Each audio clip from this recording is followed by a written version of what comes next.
Family Guy looks like a show that just wants to make you laugh. 25 years of cutaway jokes, a talking dog, a baby plotting world domination, nothing to take seriously. But Seth MacFarlane himself has admitted, more than once, that some of this show's biggest secrets were never accidents. In this video, we break down some of the biggest Family Guy mysteries out there. Section 1. The Nuclear Apocalypse Episode. Quahog Pretends Never Happened. On December 26, 1999, Family Guy aired an episode that ended the entire world. Not in a small way, either. Missiles launched themselves. Cars crashed into each other with nobody driving. A chunk of the human population got vaporized on the spot. And somehow, 25 years later, almost nobody talks about the fact that this episode exists inside the same show where every character just goes back to normal the very next week like nothing happened. The episode is called Da Boom. It was the third episode of Season 2, though it was actually the 10th episode of the series overall, since Fox aired things out of production order back then. It was written by Neil Goldman and Garrett Donovan, and directed by a man named Bob Jakes, who never worked on another episode of the show again after this one.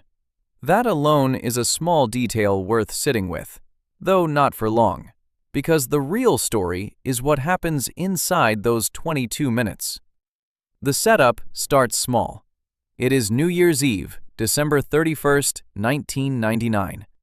The whole country is in a panic about something called Y2K, which was a real fear people had back then. Computers stored years using only 2 digits, so 1999 was stored as 99.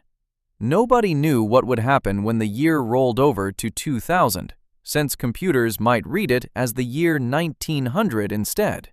Banks worried about it. Airlines worried about it. Governments spent billions of real dollars trying to fix it in advance. It never actually caused the disaster everyone feared, but for a few months at the end of 1999, plenty of people genuinely believed the modern world could break down at the stroke of midnight. Family Guy took that real fear and turned it into the wildest thing the show had done up to that point. Peter Griffin runs into a man wearing a chicken costume at a store, and the man warns him that the world is going to end because of Y2K. Peter, who is already jumpy about anything involving chickens because of his long-running feud with Ernie the Giant Chicken, takes this warning completely seriously. He drags his whole family down into their basement, forces them into hazmat suits, and locks the door, ignoring Lois, who thinks the entire thing is ridiculous. Then, midnight hits, and it turns out the man in the chicken suit was right. The Y2K bug does not just crash a few computer systems. It causes a full nuclear war. Missiles launch themselves without anyone pressing a button. Cars crash into each other because their systems fail all at once. Spooner Street, the fictional street where the Griffins live, gets torn apart. Buildings collapse. People die. Others survive, but come out the other side mutated or maimed. It is presented as a full-blown nuclear holocaust, played for laughs the way Family Guy plays almost everything. But the scale of it is enormous for a show that usually deals with a family arguing about dinner, or a talking dog getting into trouble with the law. When the dust settles, the show does not shy away from showing what a wrecked quahog actually looks like. Meg complains that her date for the evening, a boy named Kevin Swanson, got vaporized in the blast, and she is mostly upset because it ruined her chance to finally go out with someone. Chris points out that she is probably just saying that so she does not have to admit nobody wanted to date her in the first place, which is the kind of joke Family Guy has never been shy about making at Meg's expense. Neighbors. Glenn Quagmire and Cleveland Brown turn up fused together into a single two-headed person, the family nicknames Clevmire. News anchors Tom Tucker and Diane Simmons, who normally deliver the evening news in crisp suits behind a studio desk, have resorted to cooking and eating their coworker Trisha Takanawa to survive. The show plays it as a punchline, with the two of them casually complimenting each other's cooking while eating a human being. But it is still, on paper, cannibalism among two recurring characters who show up in dozens of later episodes acting completely normal. The family sets out to find food and shelter, and they decide to travel toward a Twinkie factory in a town called Natick, hoping the snack food inside will keep them alive. Along the way, Stewie, still an infant, trips and falls into a puddle of nuclear waste. His arms begin to change into what look like octopus tentacles. As the episode goes on, this transformation does not stop. He keeps mutating further and further until his entire lower body has become that of an actual octopus, tentacles and all. This is one of those details that sounds like something a person made up to sound extreme, but it is exactly what airs on screen. Stewie Griffin, the same baby who spends most of the series scheming to take over the world with elaborate machines built in his bedroom, spends this episode slowly turning into a sea creature because of radioactive sludge. When the family and the other surviving citizens of Quahog reach Natick, they find the Twinkie factory still standing, untouched by the disaster. Seeing it as a sign, they build a new settlement around it, calling it New Quahog. Peter appoints himself mayor. For a while, things actually go well. The community grows. People build houses. They dig wells. It becomes, by the show's own description, a peaceful place with no violence at all. That peace does not last, because Peter cannot stand the idea of a defenseless town. So he starts building guns using metal pipes torn out of the town's irrigation system, even though nobody asked him to, and even though the whole point being made moments earlier was that the town did not need weapons in the first place. Cleveland, half of the fused Clevemeyer, tries to push back on the idea, but Peter pushes forward anyway, because giving Peter a taste of power in Family Guy universe almost never ends cleanly. The citizens of New Quahog eventually get fed up with Peter's obsession with weapons and his growing sense of self-importance as their leader, so they run him out of town. His family follows him out, since they never really had a choice in the matter to begin with. Left behind, the citizens gather up all the guns Peter built and decide to destroy them by burning the pile in the middle of the town square. It should have been the tidy ending to a strange chapter. Instead, at the exact moment the last gun lands on the fire, hundreds of eggs that Stewie, now fully transformed into an octopus, had been quietly laying throughout the episode, all hatch at once. An army of baby octopus creatures, each one apparently carrying a piece of Stewie inside them, swarms the town and starts tearing it apart. The people of New Quahog, now completely unarmed thanks to the gun burning ceremony they just finished, have no way to defend themselves. The Griffin family, walking away from the town they were just kicked out of, does not even notice any of this happening behind them. They calmly decide their next destination will be a Carvel ice cream factory in a town called Framingham, treating the destruction of an entire settlement, one filled with baby versions of their own son, as something happening somewhere else, to someone else, unrelated to their next snack-related road trip. Then the episode does something that changes the entire meaning of everything that came before it. It cuts away from the cartoon completely and shows a live-action scene. This scene is a direct nod to a real television moment from the 1980s. There was a soap opera called Dallas that ran an entire season built around the apparent death of a character named Bobby Ewing, played by an actor named Patrick Duffy. Audiences watched an entire year of storylines built around Bobby being gone. Then, in a later season, the show brought Bobby back by having his on-screen wife Pam wake up in the shower, revealing that the whole previous season had simply been a dream she had one night. It was one of the most talked about twists in television history, and for a long time afterward, people used it as the go-to example anytime a show tried to undo something by claiming it never really happened. Family Guy borrows that exact device to close out Da Boom.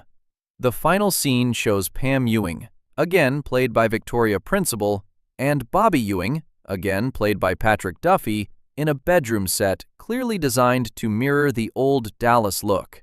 Pam wakes up and tells Bobby about a strange dream she just had, describing what sounds like the plot of the episode viewers just watched, mentioning a family, a boy who talks like an adult, a dog, and a nuclear war.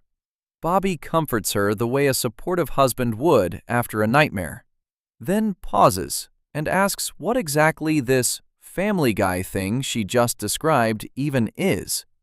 Both of them turn and stare directly into the camera with confused expressions as the episode ends. That single closing scene technically wipes the entire episode out of existence within the Family Guy world.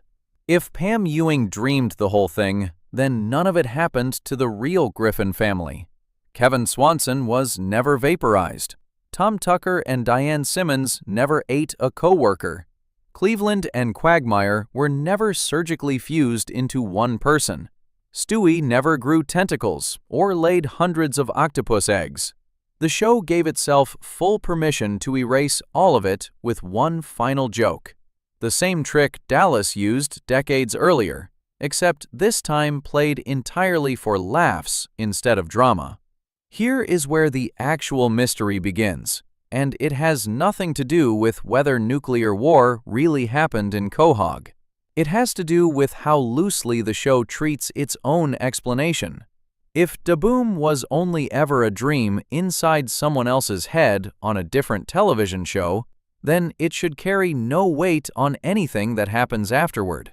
And for the most part, that holds up. Kevin Swanson, the boy blown up in this episode, returns alive and well in dozens of future episodes, dating Meg on and off for years, later getting drafted and sent to serve in Iraq, and eventually becoming the center of his own storyline, where his family believes he died overseas, only for him to show up again claiming he faked his death. None of that would make sense if he had actually died back in Season 2. So, on paper, everything lines up, the dream explanation holds. Yet, the show never fully commits to treating the episode as pure fantasy either.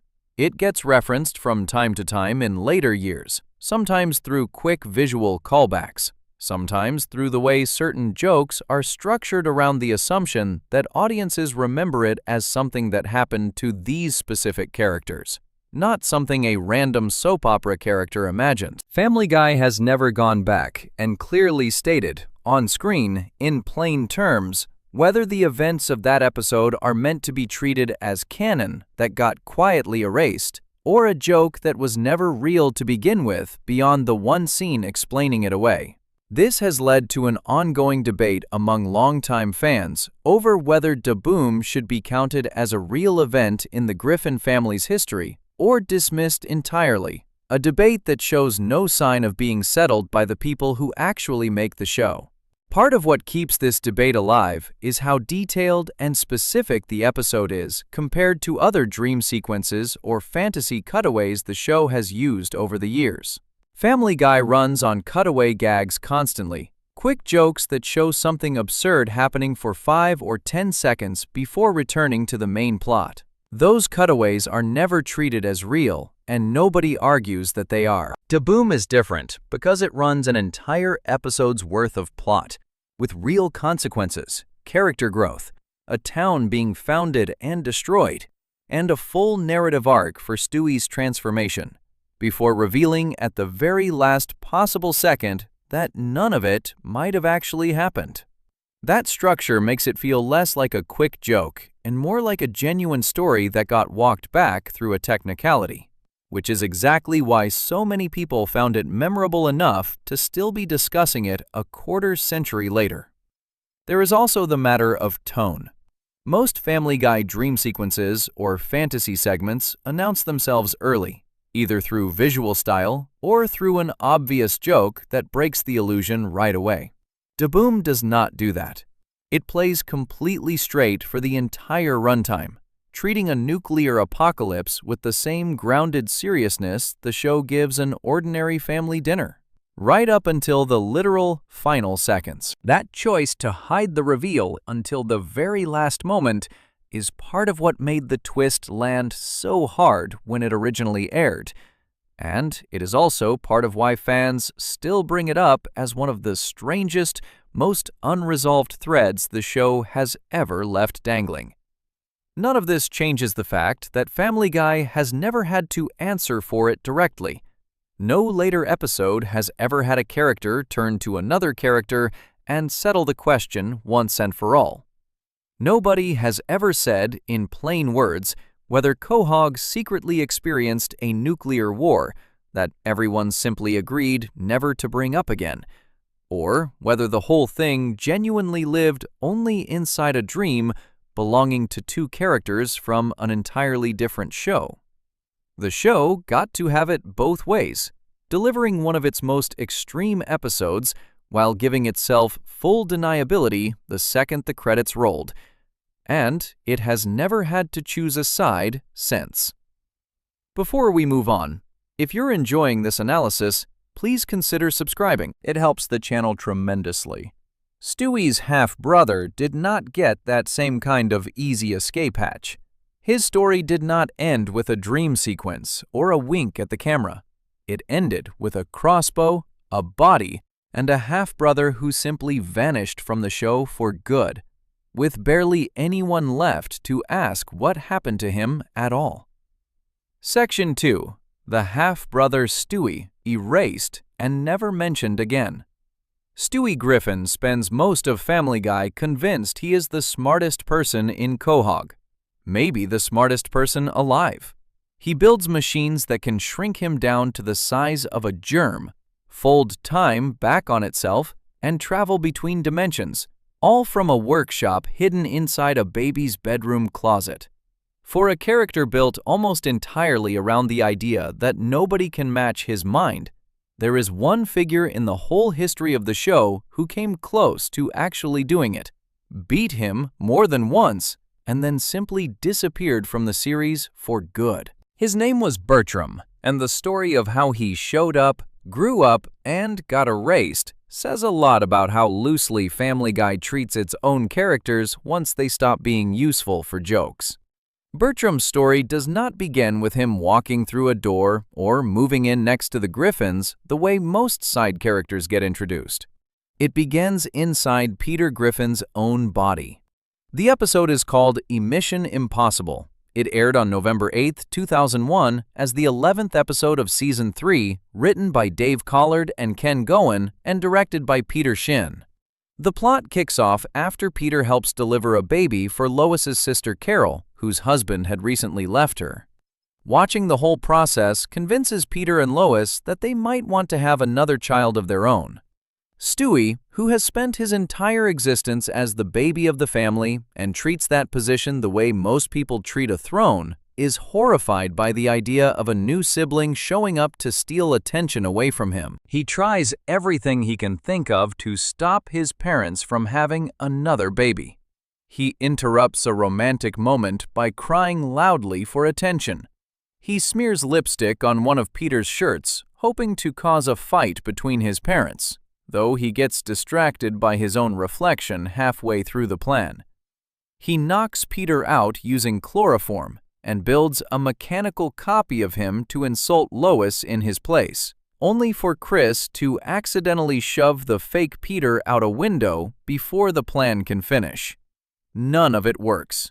Eventually, Stewie takes the most extreme option available to him. He builds a tiny ship, shrinks himself down to a microscopic size, and pilots the ship directly into his father's body, with the goal of destroying every single sperm cell inside before conception can happen. Once inside, Stewie treats the mission exactly like a military strike. He wipes out sperm cell after sperm cell with no resistance, since none of them are shown fighting back or thinking for themselves. Then he runs into one that does. This one sperm cell talks back to him, argues with him, and matches him step for step in a tense standoff. That sperm cell is Bertram, voiced by Wallace Shawn, an actor many people recognize from playing Vicini in The Princess Bride and from voicing characters in Toy Story and Kung Fu Panda. Stewie quickly realizes that whatever this sperm cell might become, it already thinks the way he does, plans the way he does, and does not scare easily. Rather than finish the job, Stewie ends up talking with Bertram instead of fighting him.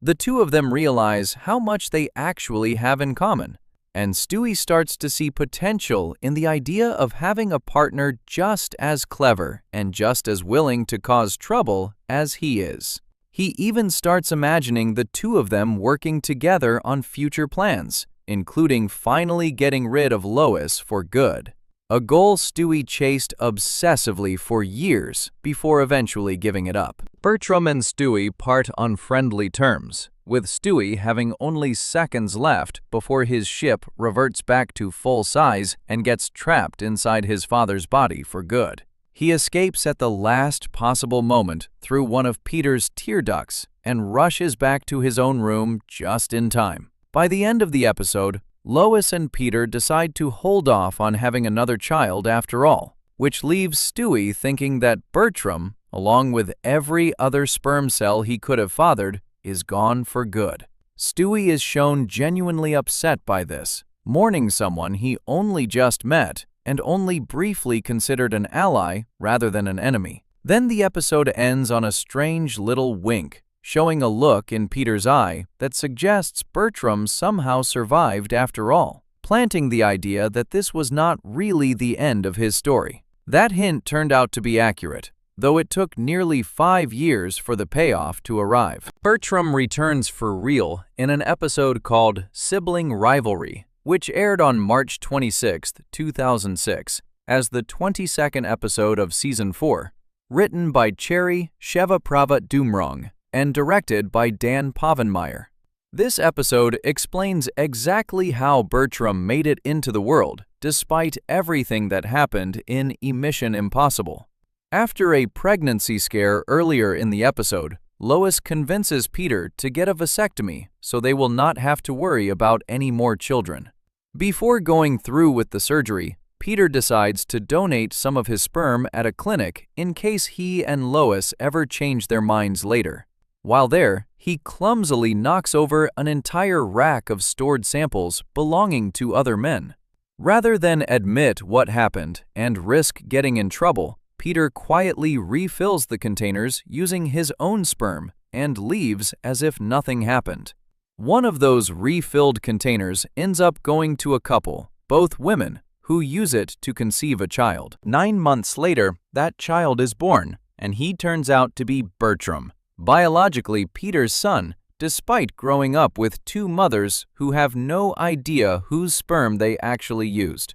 Bertram grows unusually fast, reaching an age close to Stewie's within what appears to be a very short amount of time on screen, and the two of them end up crossing paths at the same neighborhood playground. What follows is not a friendly reunion between two characters who once got along inside Peter's body. Bertram declares open war on Stewie for control of the playground, and the two of them escalate the fight using resources that no toddler should logically have access to, including toy military vehicles turned into genuine weapons within the world of the show. At one point, the conflict even involves aircraft modeled on real fighter jets, firing on each other the way two rival nations might in an actual war rather than two children arguing over a sandbox. Bertram eventually resorts to biological warfare of his own, using Stewie's girlfriend at the time to infect him with chickenpox in an underhanded move meant to weaken him before the fight can be settled by force. Once Stewie recovers from the illness, he confronts Bertram directly, and the rivalry comes down to an old-fashioned sword fight in the middle of the play area. Stewie wins by disarming Bertram, and later that same night, the show shows Stewie quietly digging a hole in the yard alongside a recurring character named Christopher Moltisanti, a name recognizable to anyone who has watched The Sopranos, since the character is a direct nod to that show. When Christopher asks what happened to Bertram, expecting the worst, Stewie explains that Bertram simply admitted defeat and ran off rather than being killed.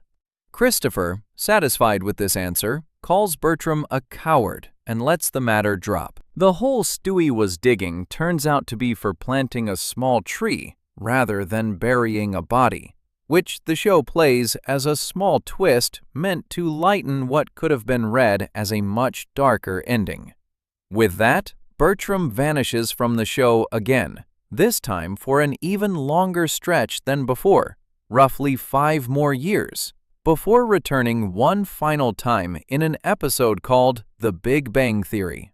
This episode aired on May 8, 2011, as the 16th episode of Season 9, directed by Dominic Polcino and written by David A. Goodman. Despite sharing a name with the popular sitcom about physicists, the episode has nothing to do with that show. It is instead a time travel story centered on Stewie and his talking dog Brian, built around a machine Stewie has kept in his room for years that lets the two of them jump backward and forward through history whenever they want. The plot kicks off with something small and almost silly. Stewie fails to come up with a good comeback during an argument with Brian, and rather than let it go, he uses the time machine to travel back and redo the moment, giving himself a better insult. From there, he keeps abusing the machine for petty personal reasons, messing with earlier versions of his own life purely to make himself look better or feel better about small arguments. Eventually, Brian catches him misusing the machine, and the two of them end up fighting over control of it, which accidentally launches them outside the normal flow of time itself, into a strange blank space where the usual rules do not apply. It is here that Stewie discovers something enormous about his own place in the universe. Through a chain of events too strange to fully explain in a few sentences, it turns out that Stewie himself is directly responsible for the creation of the universe, essentially serving as the spark behind the Big Bang that started everything. While all of this is happening, Bertram has been paying close attention. He learns about the existence of Stewie's time machine and sees an opportunity to finally end their rivalry for good, not through a fight on a playground, but through something far more permanent. He sneaks into the Griffin house, distracts Stewie with a toy lawnmower to buy himself time, and steals the machine to travel back to the 15th century. His target is a man named Leonardo da Vinci, revealed in this episode to be one of Stewie's actual ancestors on his mother's side. Bertram's plan is simple and cold. If Leonardo da Vinci never lives long enough to have descendants, then Stewie himself will never be born, wiping him from existence completely. What Bertram either does not know or simply does not care about is that erasing Stewie does not just erase one baby from one family. Since Stewie is somehow responsible for the creation of the universe itself, erasing his existence threatens to unravel everything, including Bertram's own life, since he only exists because of a shared father with Stewie in the first place. Once Stewie and Brian figure out what Bertram has done, they use the last working piece of the time machine to chase him back to the exact same period, arriving shortly before Bertram reaches Leonardo da Vinci. The final confrontation plays out as a genuine battle between the two of them, first in the air using early flying machines based on real historical designs credited to da Vinci himself, then on the ground once both crash back down. Warned directly that killing da Vinci could destroy all of existence, Bertram goes through with it anyway, seemingly not caring whether the entire universe survives as long as Stewie does not. This finally pushes Stewie past any hesitation he might have had left. The two of them fight hand to hand, and during the struggle, Stewie gets hold of Bertram's own crossbow and shoots him with it, first in the chest and then in the head, killing him instantly. With da Vinci already dead and Bertram gone, it looks for a moment like reality itself is finished, since the person meant to eventually create the universe never got the chance to be born through that bloodline. Stewie manages to save everything anyway, through a solution the show plays completely straight despite how strange it sounds out loud. He personally provides his own DNA to Da Vinci's girlfriend, effectively becoming his own ancestor and keeping the timeline intact through a loop that only makes sense within the rules of this particular episode. Bertram, meanwhile, stays dead. There is no wink at the end of this episode, the way there was after a Mission Impossible. No hint that he somehow survived. No indication that the show plans to bring him back a fourth time. And that has held true ever since. Bertram has not appeared in a single Family Guy episode since May of 2011. A character introduced as a genuine intellectual match for Stewie, someone treated at times like a friend, at other times like the single greatest threat to Stewie's position as the most dangerous baby in Quahog, simply stopped existing in the show's ongoing story after that one episode. He has shown up here and there in Family Guy video games over the years, though whether those games count as official canon has always been debated among fans, since the show has never treated its games as required viewing the way it treats its television episodes. What makes Bertram's disappearance stand out compared to most one-time villains on the show is how much narrative weight the writers put into him across 3 separate episodes spread out over an entire decade. Most side characters who show up for one story either get quietly forgotten without any real send-off or return casually every so often as background characters without much fuss. Bertram got neither treatment. He got introduced with real emotional stakes, brought back with an entire episode built around a war between him and Stewie, and then given a final, definitive death that closed the door on him completely. All without a single later episode acknowledging that any of it happened. No character mourns him. No character brings him up in passing the way the show often does with characters who have died in the past. He simply stops being part of the story, as if an entire decade-long thread involving Stewie's own half-brother mattered enormously in the moment and then mattered to absolutely nobody after the credits rolled on his death. There is no dream sequence excuse here, the way there was with the world-ending version of Quahog from the previous mystery. Bertram's death was never framed as something that might not have really happened. It happened in full view of the audience, with clear cause and effect, inside an episode built specifically around exploring what his existence meant for the fabric of reality itself. And yet the show has treated his absence with the same silence it usually reserves for characters nobody ever cared about to begin with. Before we move on, if you're enjoying this analysis, please consider subscribing. It helps the channel tremendously. Not every disappearance on this show came with a clean, permanent ending the way Bertram's did. One episode later in the show's history vanished from American television screens entirely. Not because a character died inside it, but because a network decided the entire hour was too risky to let anyone see. Section 3. The episode Fox Still Won't Air in America. Family Guy has shown a family surviving a nuclear war, a baby turning into an octopus, 2 news anchors eating a coworker, and one half-brother shooting another through the head with a crossbow. All of that made it onto American television without much trouble. There is exactly one episode in the show's entire history that Fox has refused to broadcast in the United States since it was finished, and it has nothing to do with violence, gore, or the kind of shock humor Family Guy usually gets criticized for. It has to do with a pregnancy. The episode is called Partial Terms of Endearment. It was meant to be the 21st episode of Season 8, produced under the code 7ACX10 and written by Danny Smith, directed by Joseph Lee. It was finished, animated, voiced, scored, and ready to go, the same as every other episode that season. Then Fox made the decision to pull it before it ever reached American screens, a decision that has stuck for well over a decade now. The story starts off in a way that feels like a normal Family Guy plot before it turns into something else entirely. Lois goes to her 20th college reunion at a school called Salve Regina. a real college located in Newport, Rhode Island. Peter is reluctant to go with her at first, worried she might run into an old boyfriend, but he tags along anyway. At the reunion, Lois runs into an old friend from college named Naomi Robinson. The two of them catch up, and Naomi tells Lois she wants to come by the house later to ask her a favor. Peter, doing what Peter always does, immediately jumps to conclusions about what kind of favor a woman might be asking his wife, assuming it involves some kind of sexual arrangement. When Naomi shows up along with her husband Dale, Peter gets even more convinced that something like a group encounter is about to happen, dressing up in different costumes to prepare for it.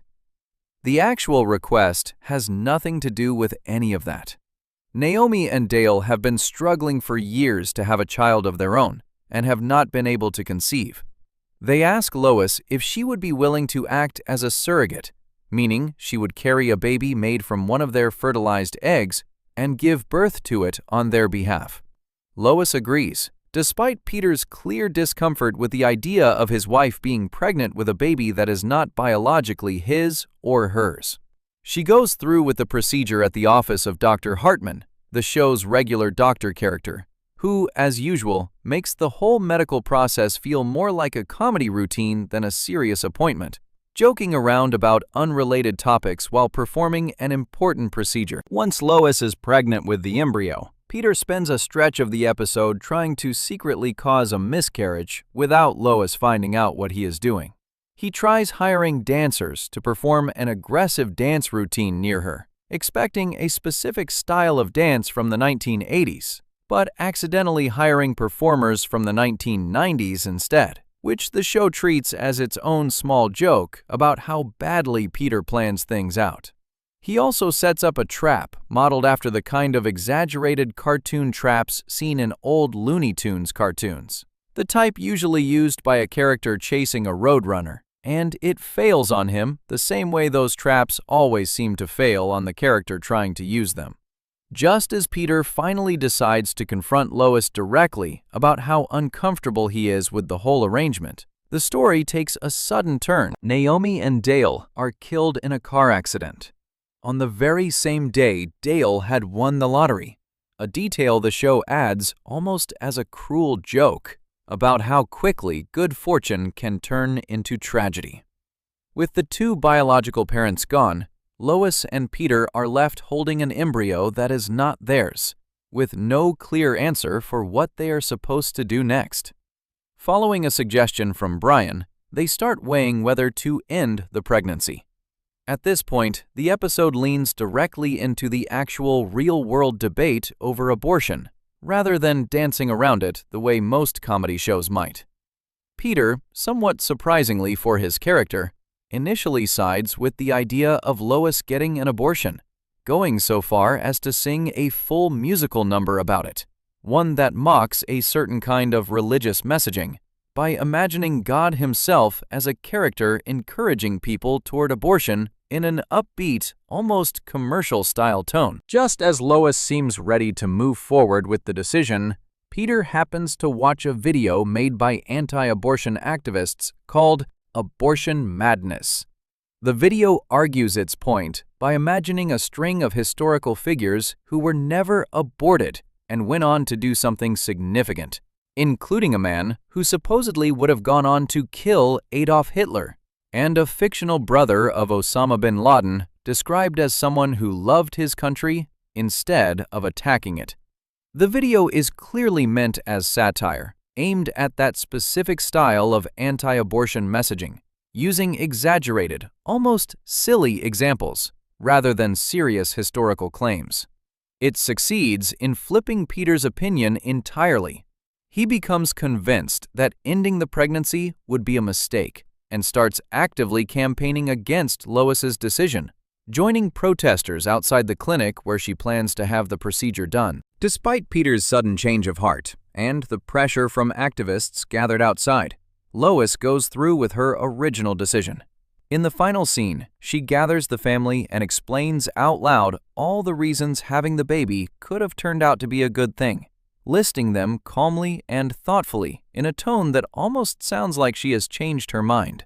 Then Peter interrupts and quickly tells the audience that she still went through with the abortion anyway, cutting off any drawn-out emotional moment the show could have leaned into. The episode closes on that note, without a clean lesson attached to either side of the argument, and without punishing any character for the choice that was made. What makes the episode stand out compared to a typical Family Guy plot is how seriously it treats both sides of the issue, rather than turning either one into a punching bag. The anti-abortion characters are not written as simple villains, and the pro-choice position is not treated as an obvious punchline either. The episode pokes fun at extreme rhetoric coming from both directions, using satire on both the religious messaging around abortion and the casual, almost carefree musical number that frames it as an easy decision. Critics who eventually reviewed the episode once it reached DVD noted that it handled the topic with far less jokes and far less mean-spirited mockery than viewers might expect from the show, treating the actual decision with more weight than Family Guy typically gives anything. That careful, balanced treatment of the topic still was not enough to convince Fox to let the episode air. Kevin Riley, who was president of Fox at the time, spoke publicly about the decision not to broadcast it. He described the subject matter as extremely fragile, especially given the tense economic climate of the country in 2010, and said that out of every hot-button topic the show could have tackled, abortion stood out as the single most sensitive one. He noted that the episode itself was handled well, but that the risk of backlash and controversy outweighed whatever benefit airing it might bring, framing his explanation around business concerns rather than a moral objection to the content itself. Because of that decision, Partial Terms of Endearment never aired on Fox in the United States, and it also never aired on Adult Swim, the cable network that has broadcast Family Guy reruns for years. It did, however, air overseas. British audiences got to see the episode first when it premiered on BBC Three in the United Kingdom on June 20th, 2010, months before American viewers had any legal way to see it at all. It later showed up in other countries too, including Australia. American audiences finally got access to it later that same year, not through television, but through a direct-to-DVD release on September 28, 2010, packaged with additional bonus material.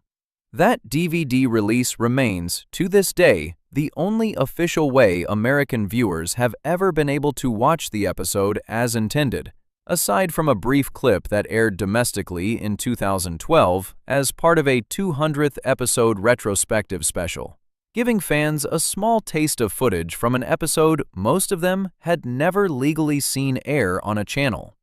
This was not actually the first time Fox had gotten cold feet about a Family Guy episode.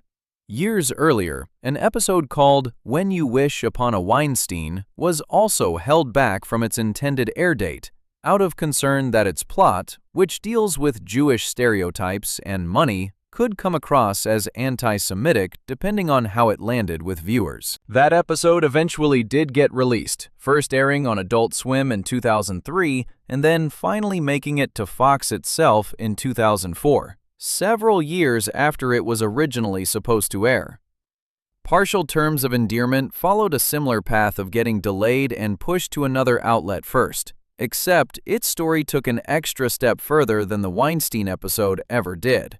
Even the international broadcasts and the DVD release were never enough to convince Fox to bring it back around and finally air it domestically, the way it eventually did with the earlier controversial episode. As things currently stand, Partial Terms of Endearment remains the only Family Guy episode that has never been shown on American television at all, holding a distinction that even the show's most graphic, violent, or shocking episodes have never come close to earning.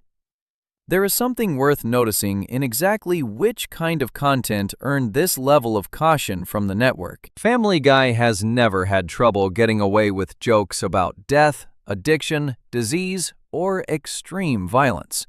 Entire episodes exist built around a family surviving global disaster, around characters committing murder in cold blood, around cutaway gags depicting all sorts of graphic and disturbing situations played entirely for comedy. None of that has ever kept an episode off the air completely. It took a storyline about a woman making a personal medical decision, one told with more restraint and balance than most of the show's typical content, to finally cross a line the network was not willing to let the show cross on live broadcast television. The subject itself, not the tone or the way it was handled, turned out to be the deciding factor.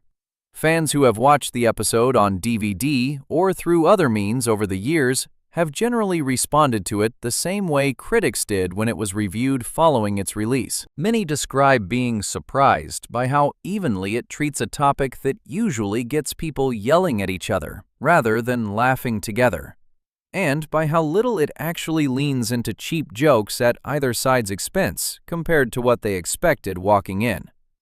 That reaction only adds to the strange nature of its banned status, since an episode built around restraint and balance ended up becoming the single most restricted piece of content the show has ever produced, at least as far as American broadcast television is concerned. The show has never gone back to revisit this storyline directly in a later episode, and Lois has never brought up the decision again on screen in any meaningful way since the episode itself ended. Whatever conversations happened inside the Griffin house that day stayed contained entirely within those 22 minutes. Minutes that most Americans watching the show live on television have still, to this day, never technically seen air at all. Before we move on, if you're enjoying this analysis, please consider subscribing. It helps the channel tremendously. Getting an episode pulled from broadcast over its subject matter is one kind of disappearing act. Losing an actor entirely because of who they turned out to be outside the recording booth is a different story altogether, and it is exactly what happened to the man who spent nearly 2 decades playing Peter Griffin's most dangerous rival. Section 4. The man the show killed, revived, and then erased for good. Family Guy has featured plenty of celebrities appearing as themselves over the years, voicing exaggerated cartoon versions of who they are in real life. Almost none of them became as central to the show as the actor James Woods did during his run on the series. He was not a one-time cameo or a quick joke. He became a full recurring character, appeared across roughly 8 episodes, spread over more than a decade, got killed off in dramatic fashion, came back from the dead through one of the strangest jokes the show has ever told, and then quietly stopped appearing altogether, for reasons that have almost nothing to do with the cartoon itself. James Woods is a real actor, born James Howard Woods on April 18, 1947, in the town of Vernal, Utah. His father, Gale Peyton Woods, worked as an Army intelligence officer and passed away in 1960 following a routine surgery when James was still a teenager. His mother, Martha, later ran a preschool to support the family before remarrying. Though he was born out west, Woods grew up in Warwick, Rhode Island, the same general area where Family Guy sets its fictional town of Quahog, attending Pilgrim High School and graduating in 1965. He was reportedly a gifted student, earning a nearly perfect score on his college entrance exams and receiving scholarship offers from several respected universities before choosing to study political science at the Massachusetts Institute of Technology. He eventually left that path behind entirely to pursue acting instead, starting out in small stage productions before making his way to Broadway in a play called The Penny Wars in 1969. Over the following decades, Woods built a serious and well-respected acting career, known for playing intense, fast-talking characters across both film and television. He earned 2 Academy Award nominations, one for Best Actor in the 1986 film Salvador, playing a journalist covering political turmoil in El Salvador, and another for Best Supporting Actor in the 1996 film Ghosts of Mississippi, portraying a man connected to the murder of civil rights leader Medgar Evers. On television, he won 2 Primetime Emmy Awards, one for the television movie Promise in 1987, playing a man dealing with schizophrenia, and another for My Name is Bill W. in 1989. He also received a Golden Globe Award and multiple Screen Actors Guild nominations across his career.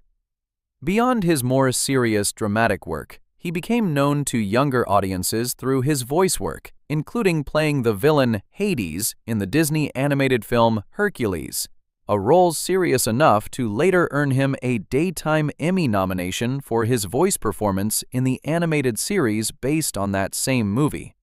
He also starred in the television series Shark for a couple of seasons, and later took a recurring role on Ray Donovan. His connection to Warwick, Rhode Island made him a natural fit for Family Guy to poke fun at, and Quahog's High School was even named James Woods Regional High School as a running joke tied to his real hometown roots. His first appearance as a character came in an episode called Peter's Got Woods, which aired on September 11, 2005, as the 11th episode of Season 4, written by Danny Smith and directed by Peter Shin, Chuck Klein, and Zach Moncrief. The story kicks off with Brian falling for a schoolteacher named Shauna, who is African American, and trying to impress her by supporting an effort to rename the high school after Martin Luther King Jr. instead of James Woods. Peter strongly objects to the idea, and, in an effort to stop it, personally recruits the real James Woods to come defend the school's name. This drives a wedge between Peter and Brian, ending their friendship for a stretch of the episode. With Brian gone, Peter and James Woods become close friends instead, spending all their time together, with Woods essentially replacing Brian in the household, sleeping in bed with Peter and Lois, and even playing fetch with Peter as if their roles had swapped completely. The episode leans into this swap with a parody sequence built around Star Trek, bringing in guest voices including Patrick Stewart, Jonathan Frakes, and Michael Dorn reprising their famous roles from that franchise, adding another layer of pop culture parody stacked on top of the main storyline. As the episode goes on, Woods starts showing an obsessive, controlling side to the friendship, growing furious with Peter over something as small as being 5 minutes late to dinner. Eventually, Brian and Peter patch things up and become friends again, but when they return home, they find Woods still there, causing serious trouble and refusing to leave quietly. The episode ends with Peter and Brian tricking him, using a trail of Reese's Pieces candy to lure him into a wooden crate, sealing him inside, and having him shipped off to a massive government warehouse, a direct parody of the famous ending from the movie Raiders of the Lost Ark, where a powerful ancient artifact gets boxed up and lost among endless identical crates. That should have been the end of his story, but the show brought him back for revenge a few years later in an episode called Back to the Woods, which aired February 17, 2008, as the 9th episode of Season 6. This time, Peter loses his wallet at a Barry Manilow concert, and Woods finds it, using the stolen credit cards and identification inside to slowly take over Peter's entire identity. He spends huge amounts of money using Peter's credit, and through some exaggerated and clearly ridiculous legal logic that the show never tries to make believable, manages to legally claim ownership of Peter's house, family, and even his name. In response, Brian convinces Peter to impersonate Woods right back, ruining his reputation in public the same way Woods tried to ruin Peter's life. Peter, disguised as Woods, appears on the real-life talk show Late Show with David Letterman and makes a string of offensive and career-damaging comments, instantly turning the public against the real Woods.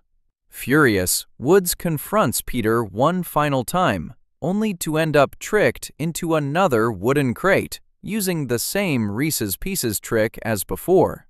shipped off to the same government warehouse to be forgotten all over again. Woods made a brief additional cameo not long after this, appearing for only a few seconds during a Family Guy parody of The Empire Strikes Back, in an episode titled Something, Something, Something, Dark Side, continuing the pattern of the writers reaching for him as a familiar face even in passing gags outside his usual starring storylines.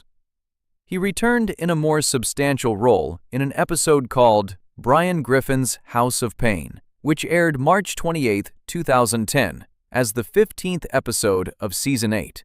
In this episode, Stewie discovers an old, forgotten script that Brian had written years earlier, a heartfelt drama about a single father going back to college to better himself for the sake of his daughter.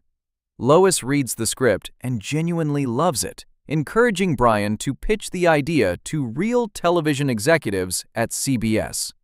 The pitch meeting goes surprisingly well at first, with actor Elijah Wood playing an exaggerated version of himself auditioning for the lead role. James Woods, also appearing as himself, then gets brought in by the network and performs the same role in a far more comedic, over-the-top style, winning over the executives instantly. From that point forward, the network takes total creative control away from Brian, turning his serious, dignified drama into a crude, broad comedy renamed Class Holes, complete with a live studio audience and a chimpanzee added as a supporting character for no reason connected to the original story. Brian tries to go along with the changes at first, desperate to finally see his own work make it to television after years of failed attempts, but eventually reaches a breaking point and quits the project entirely once the changes pile up past what he can tolerate. The finished pilot airs to the Griffin family and their friends gathered around the television expecting something meaningful, only for everyone to sit in stunned, disappointed silence once they realize what the network turned Brian's script into. Everything changed with an episode called And Then There Were Fewer, which served as the 1-hour premiere of Season 9, airing on September 26, 2010.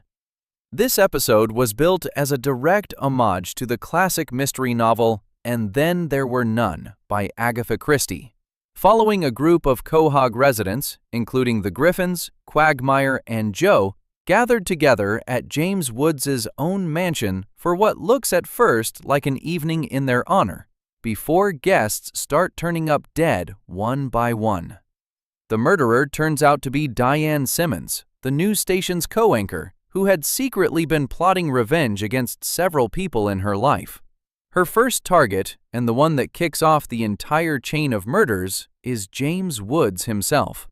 It is revealed that Woods had been secretly dating Diane, only to break things off with her once she turned 40, an act that pushed her toward planning his death alongside several other people connected to that decision. During a power outage at the party, Diane stabs Woods to death, one of several murders she commits that night, before she is finally stopped. This episode also marked a technical milestone for the show, since it was the very first Family Guy episode broadcast in widescreen high definition, a small but notable production detail tied to an episode that otherwise carried much heavier weight than the show's usual season openers. For a character who had appeared in several episodes across 5 years, that seemed like a real, final ending. Fictional James Woods was dead, killed off in a genuinely dark twist within an episode built specifically around picking off a group of familiar characters one at a time. The show did not treat his death lightly either, since it served as the entire motive behind Diane's killing spree and shaped the rest of that episode's mystery. Then, roughly a year and a half later, the show reversed that death entirely, though not through any dream sequence or convenient retcon the way some shows might handle bringing back a popular character. In an episode called Tom Tucker, The Man and His Dream, which aired on February 12, 2012, as the 13th episode of Season 10, Peter discovers that news anchor Tom Tucker once had a failed acting career under the stage name George P. Wilbur, having actually played the masked killer Michael Myers in the film Halloween 4, one of Peter's personal favorite movies. Excited by this discovery, Peter convinces a reluctant Tom to let him become his talent agent and help revive his old dream of stardom, taking him out to Hollywood to try again. The plan actually works, at least in a small way, landing Tom a minor guest appearance on the real television series NCIS as a background character. While celebrating that small victory back in their hotel room, Peter is told that another man wants to see him about becoming his agent as well. The door bursts open, and it is James Woods himself, very much alive, much to the shock of both Peter and Tucker in the scene. Woods explains that after his apparent death, his body was found by paramedics and rushed to a secretive Hollywood science laboratory, where he was brought back to life using the drained life force of a random 17-year-old girl, a joke framed as an exaggerated jab at the kind of privilege and access wealthy celebrities are assumed to have compared to regular citizens.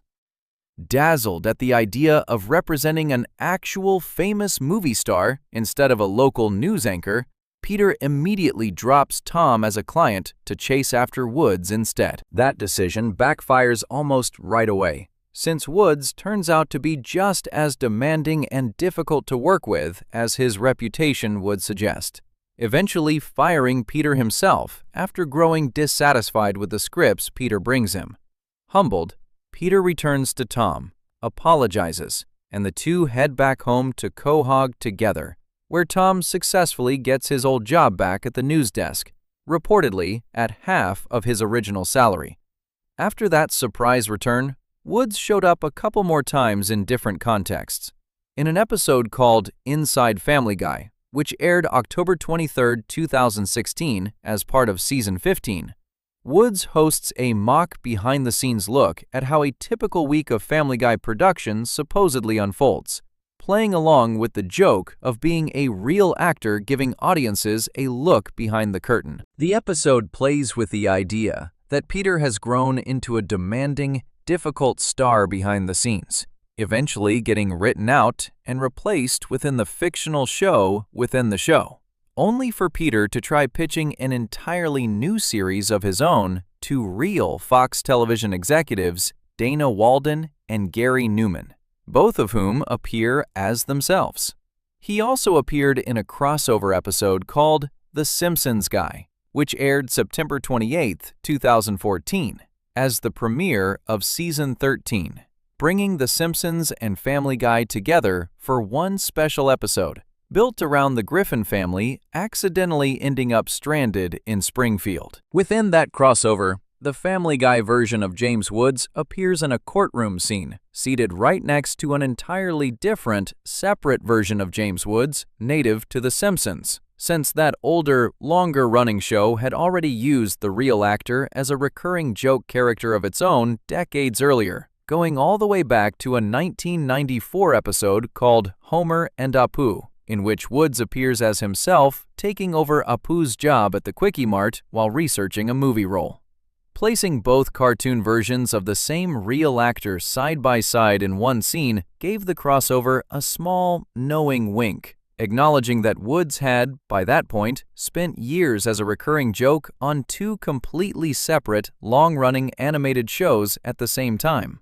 After that crossover appearance, James Woods effectively disappeared from Family Guy, and this time, the reason had nothing to do with any storyline decision made by the writers. It came down to events happening in the real world, far away from Quahog entirely.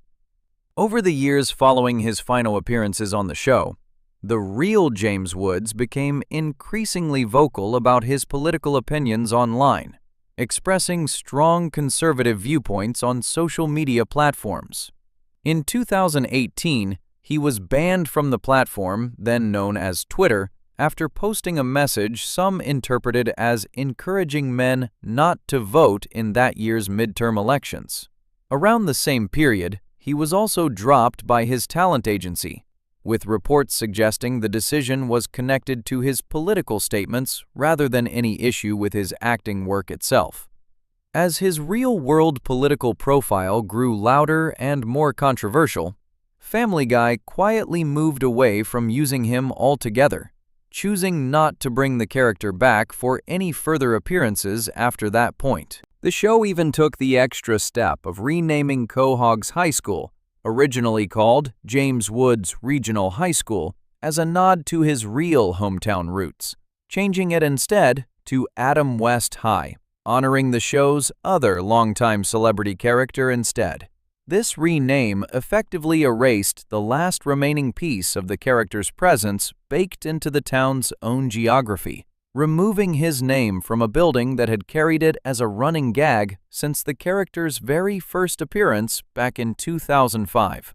What makes this disappearance stand out from most other examples of characters fading from a long-running show is how deliberate it appears to be, driven entirely by circumstances outside the show's own fictional plotlines. Most characters who vanish from Family Guy simply stop being useful for jokes, or the writers move on to newer running gags without any specific reason attached. James Woods is different, since his exit lines up almost exactly with the timeline of his real-life political controversies, suggesting the creative team behind the show made a conscious choice to distance Family Guy from him personally, separate from anything that happened to his character within the fictional world of Quahog. Before we move on, if you're enjoying this analysis, please consider subscribing. It helps the channel tremendously. It leaves the character in an unusual position within the show's own history. He was killed off in dramatic fashion during a genuinely dark episode, revived through one of the more memorable jokes the show has ever used to walk back a death, and then quietly phased out entirely, not through any story-related choice, but because of who the real actor turned out to be once cameras stopped rolling on set. Diane Simmons, the very character responsible for killing him in the first place, never received that same kind of second chance the show gave to Woods. Her story ended on a cliffside, and unlike her former victim, nobody in Quahog has ever seen her walk through a door again. Section 5. The news anchor who never made it back from the cliff. Diane Simmons spent years standing behind a news desk on Family Guy, delivering the fictional evening broadcast for Quahog's Channel 5 alongside her co-anchor, Tom Tucker. For most of the show's run, she barely registered as more than a background character, someone who showed up during news segment cutaways, occasionally got a small joke aimed at her, and otherwise stayed out of the main storylines involving the Griffin family. Then, in the premiere episode of Season 9, the show turned her into one of the most calculated, violent characters it has ever written, gave her a body count that rivaled some of the darkest storylines Family Guy has ever attempted, and then killed her off in a way that has never been walked back, unlike almost every other character who has died on this show.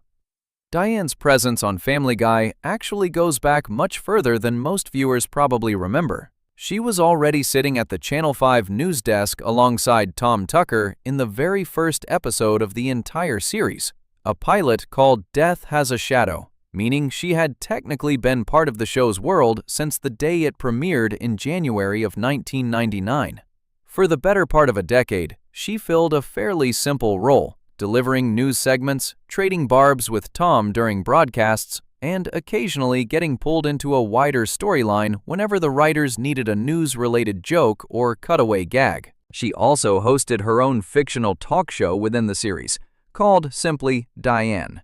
First introduced in an episode called 15 Minutes of Shame, where the Griffin family appeared as guests and ended up having several personal secrets exposed live on the air, giving Diane a slightly larger presence beyond the evening news desk, long before her true nature as a killer was ever hinted at. A handful of these earlier appearances, looked at again after learning the truth about her, carry a strange kind of weight in hindsight.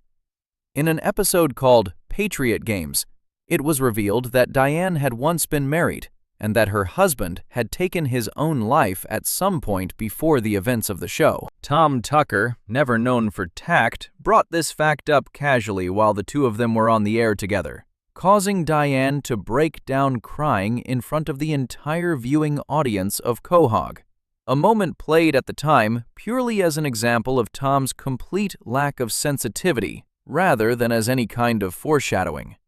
She also took on a rare acting role outside of her usual news anchor duties, playing the lead part of Anna in a stage production of The King and I that Brian became involved in producing during one of his many attempts to find a creative outlet outside the Griffin household.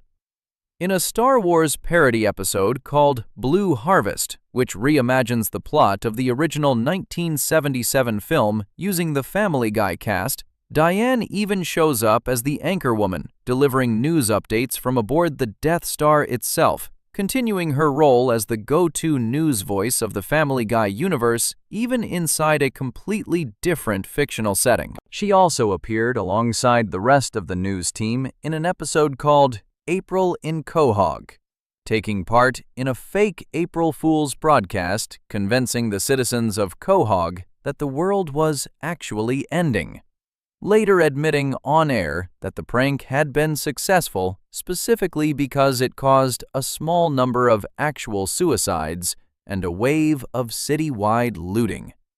A dark joke that, again, looks considerably different once her later actions are taken into account. Perhaps her most memorable pre-murder appearance came several seasons earlier, tying directly back into one of this show's other unresolved mysteries. During the episode Da Boom, the one built around the Y2K nuclear apocalypse that gets framed at the very end as nothing more than a dream belonging to two unrelated soap opera characters. Diane and Tom are shown surviving the collapse of society by resorting to cannibalism, casually eating their co-worker Trisha Takanawa and complimenting each other's cooking while doing it. Whether or not that episode is meant to be treated as something that actually happened within the show's own continuity has never been settled by Family Guy itself, but it stands as an early example of Diane being written into genuinely dark material long before the show ever revealed what she was truly capable of doing to real, more clearly established characters within the show's confirmed timeline. None of these scattered earlier appearances gave any real indication of what was coming. The episode responsible for turning her into something far more dangerous is called And Then There Were Fewer. It aired on September 26, 2010, as the first episode of Season 9, and it was built as a direct homage to the famous mystery novel And Then There Were None, written by Agatha Christie, one of the best-selling mystery writers in history.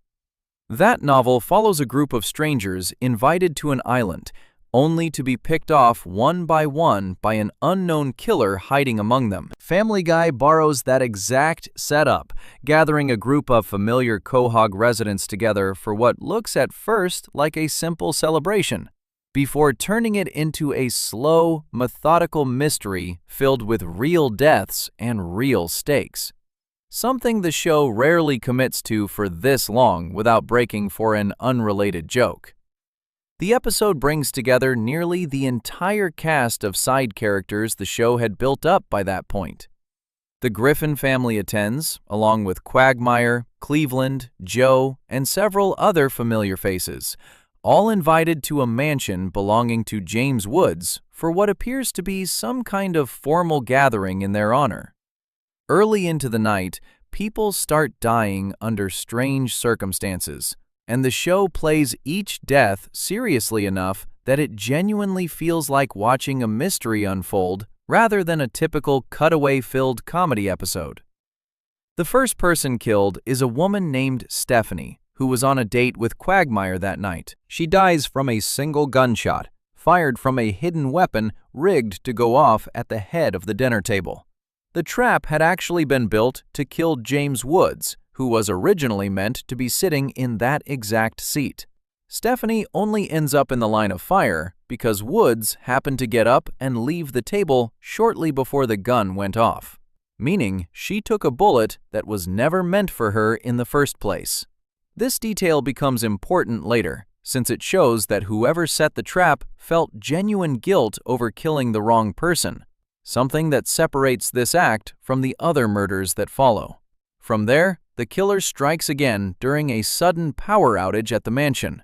In the darkness, James Woods, the actual intended target from the earlier gun trap, is stabbed to death with a knife, finally succeeding where the first attempt had failed. As the surviving guests start to grow suspicious of each other, a small handful of people begin piecing together clues pointing toward the killer's identity. Rather than let them expose the truth, the killer takes further action to protect the secret. A woman named Muriel Goldman is stabbed after getting too close to figuring things out, discovered afterward by her own husband Mort, who delivers a broken, almost comically fumbled goodbye over her body once he realizes what has happened. Derek Wilcox, another guest, is struck over the head with a heavy award trophy and falls to his death from an upper-level balcony inside the mansion.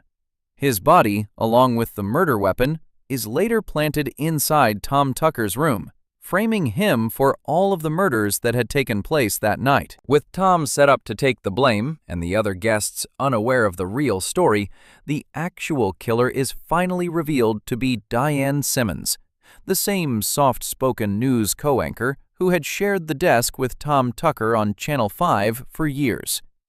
Her motive traces back to two separate grudges she had been carrying quietly for a long time.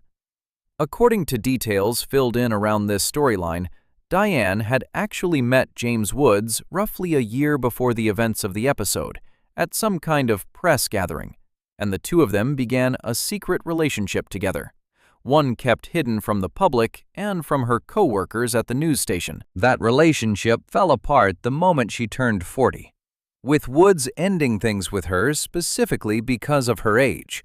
Around the exact same time, Tom Tucker succeeded in convincing network executives to replace her at the news desk with a younger anchorwoman, leaving her facing the loss of both her relationship and her career within the same short stretch of time. Combining both grudges, she constructed an elaborate plan to kill Woods for breaking things off with her and frame Tucker for the crime, ending both of their roles in her life in one carefully orchestrated night.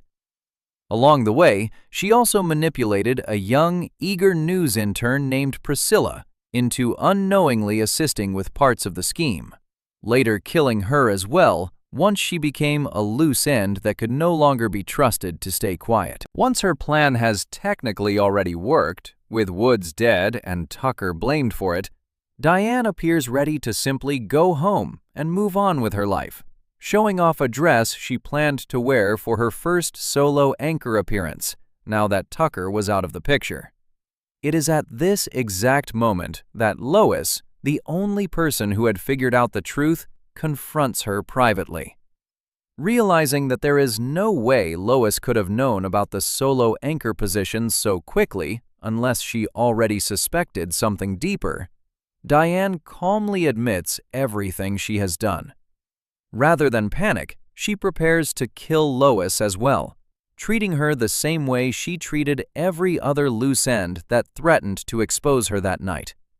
Before Diane can pull the trigger on Lois, Stewie steps in, firing a sniper rifle from a balcony elsewhere on the mansion property, shooting Diane before she gets the chance to finish what she started. Stewie explains his reasoning in a way that fits his character perfectly, stating flatly that nobody gets to kill Lois except him, treating the entire situation less like an act of heroism and more like a territorial claim over his mother's fate.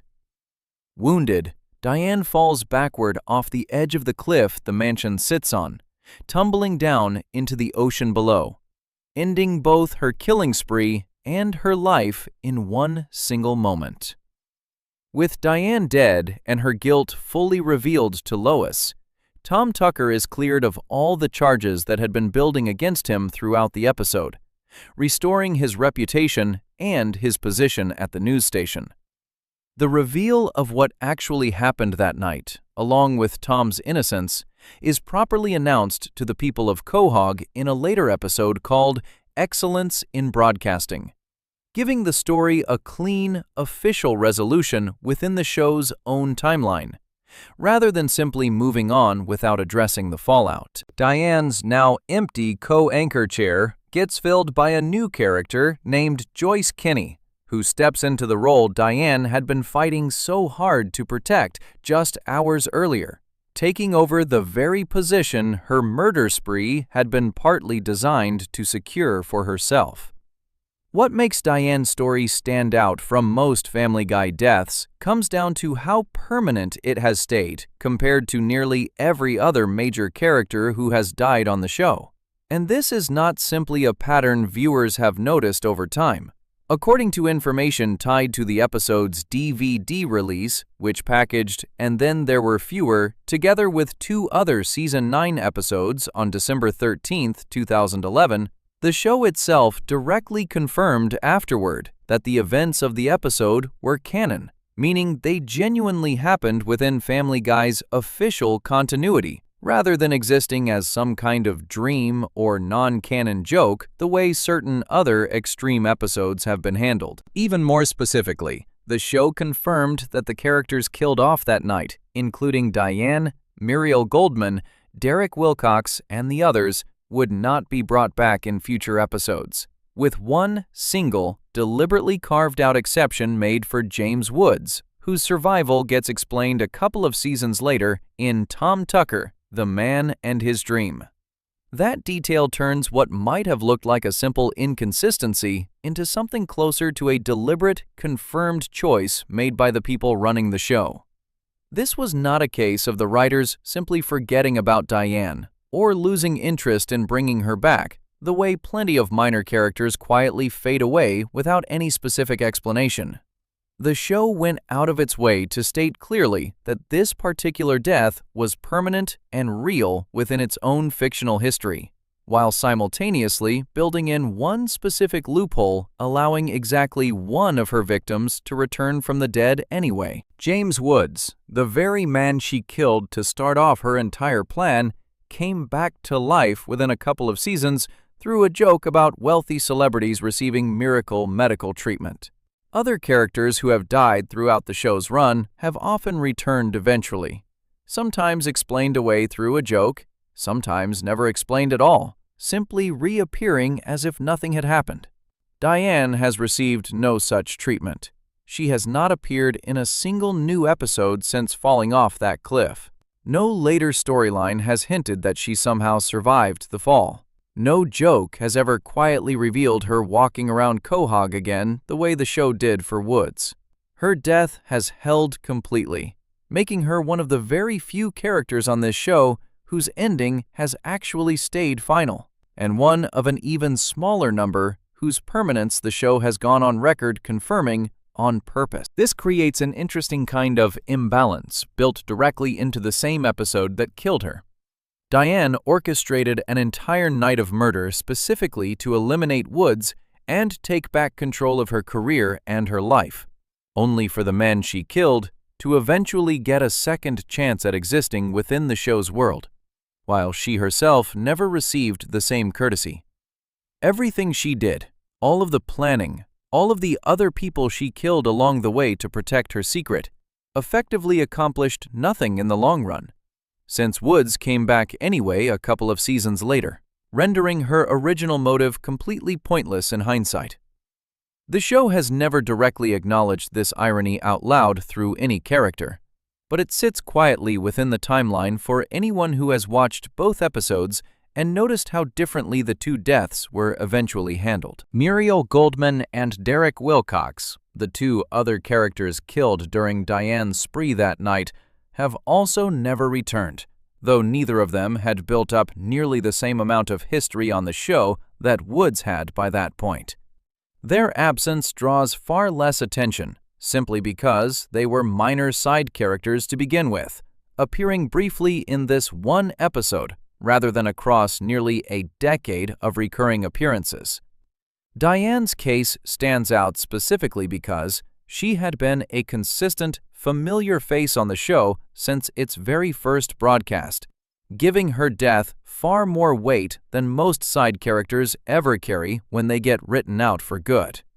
Even though Diane herself has never returned to the show in any meaningful way, later episodes have occasionally acknowledged her death through small, passing references, rather than pretending it never happened. In an episode called Switch the Flip, during a storyline where a machine built by Stewie accidentally causes much of Quahog to swap bodies with one another, the show includes a passing joke suggesting that Diane and Muriel Goldman, despite both being dead, somehow swapped bodies as well, a small gag treating her death as an established, permanent fact of the show's world, rather than something still up for debate. In a separate episode called Coma Guy, Peter experiences a hallucination while unconscious, imagining himself aboard a cruise ship in the Panama Canal populated entirely by characters who have died over the course of the series, with Diane appearing among that group of deceased passengers, once again treating her death as settled and real within the show's own internal logic. According to detail found on her gravestone as shown within the series, her lifespan is listed running from 1970 to 2010, giving her a specific, on-screen confirmed death year that lines up exactly with when And Then There Were Fewer originally aired. Diane has also shown up in at least one piece of official Family Guy media outside the main television series, appearing in a mobile game called Family Guy: The Quest for Stuff, where she returns as a ghost and Peter ends up serving her in some capacity within that game's storyline.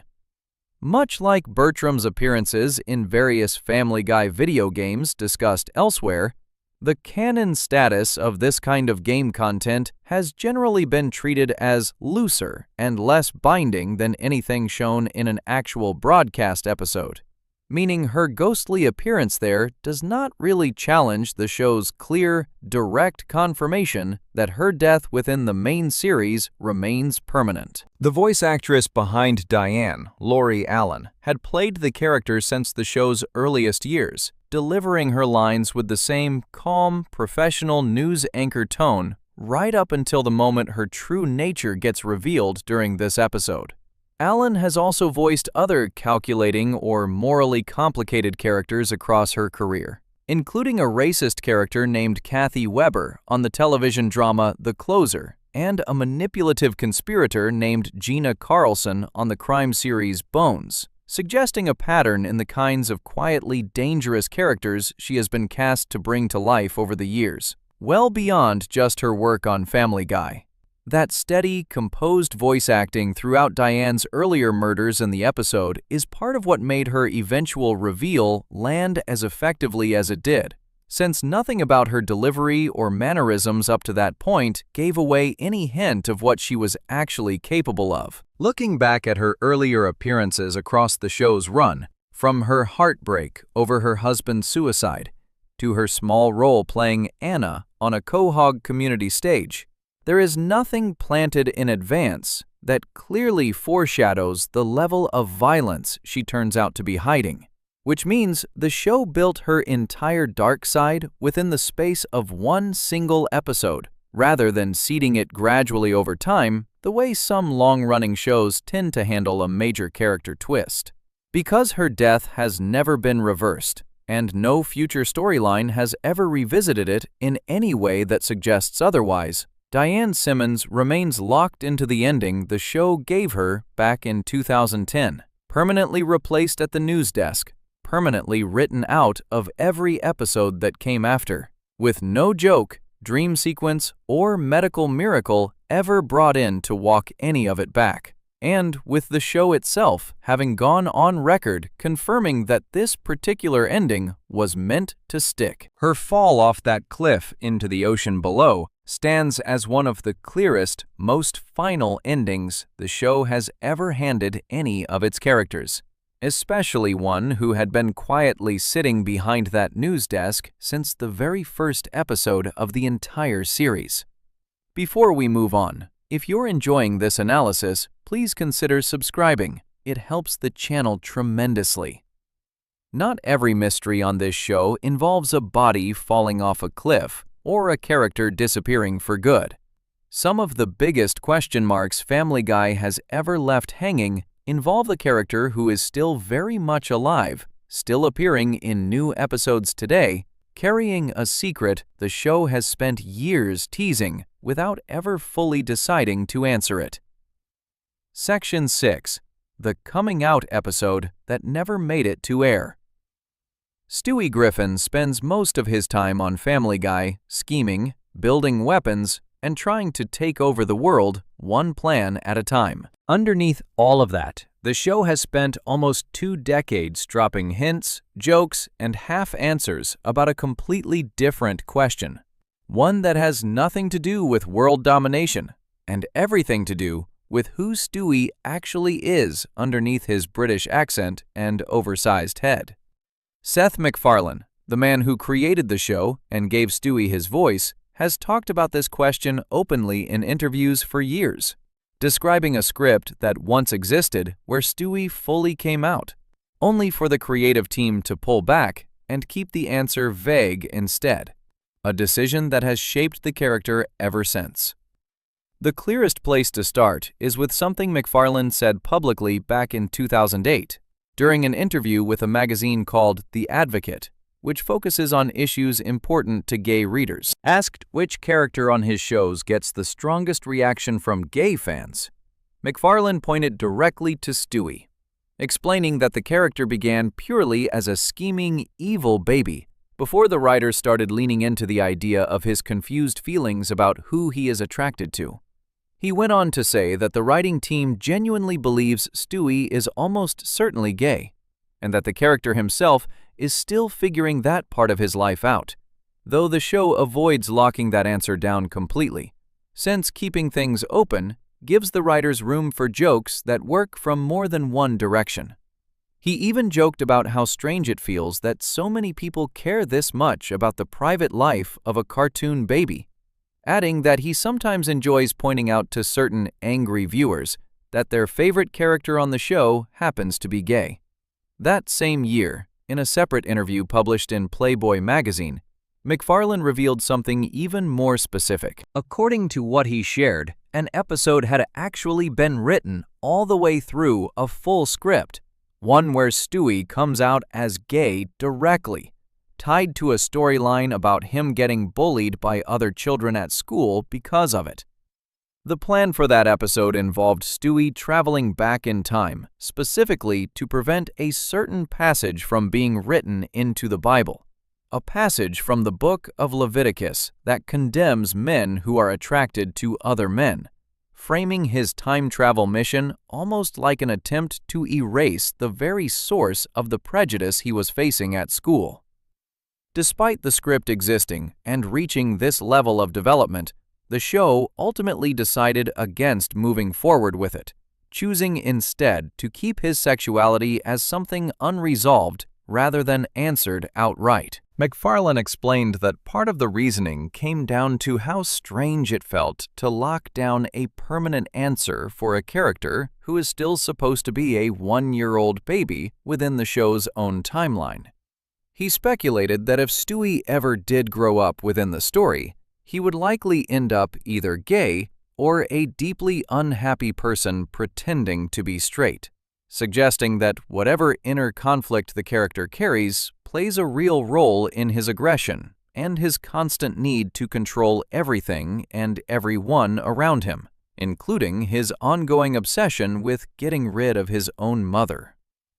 This deliberate ambiguity did not just exist in interviews given by the creator.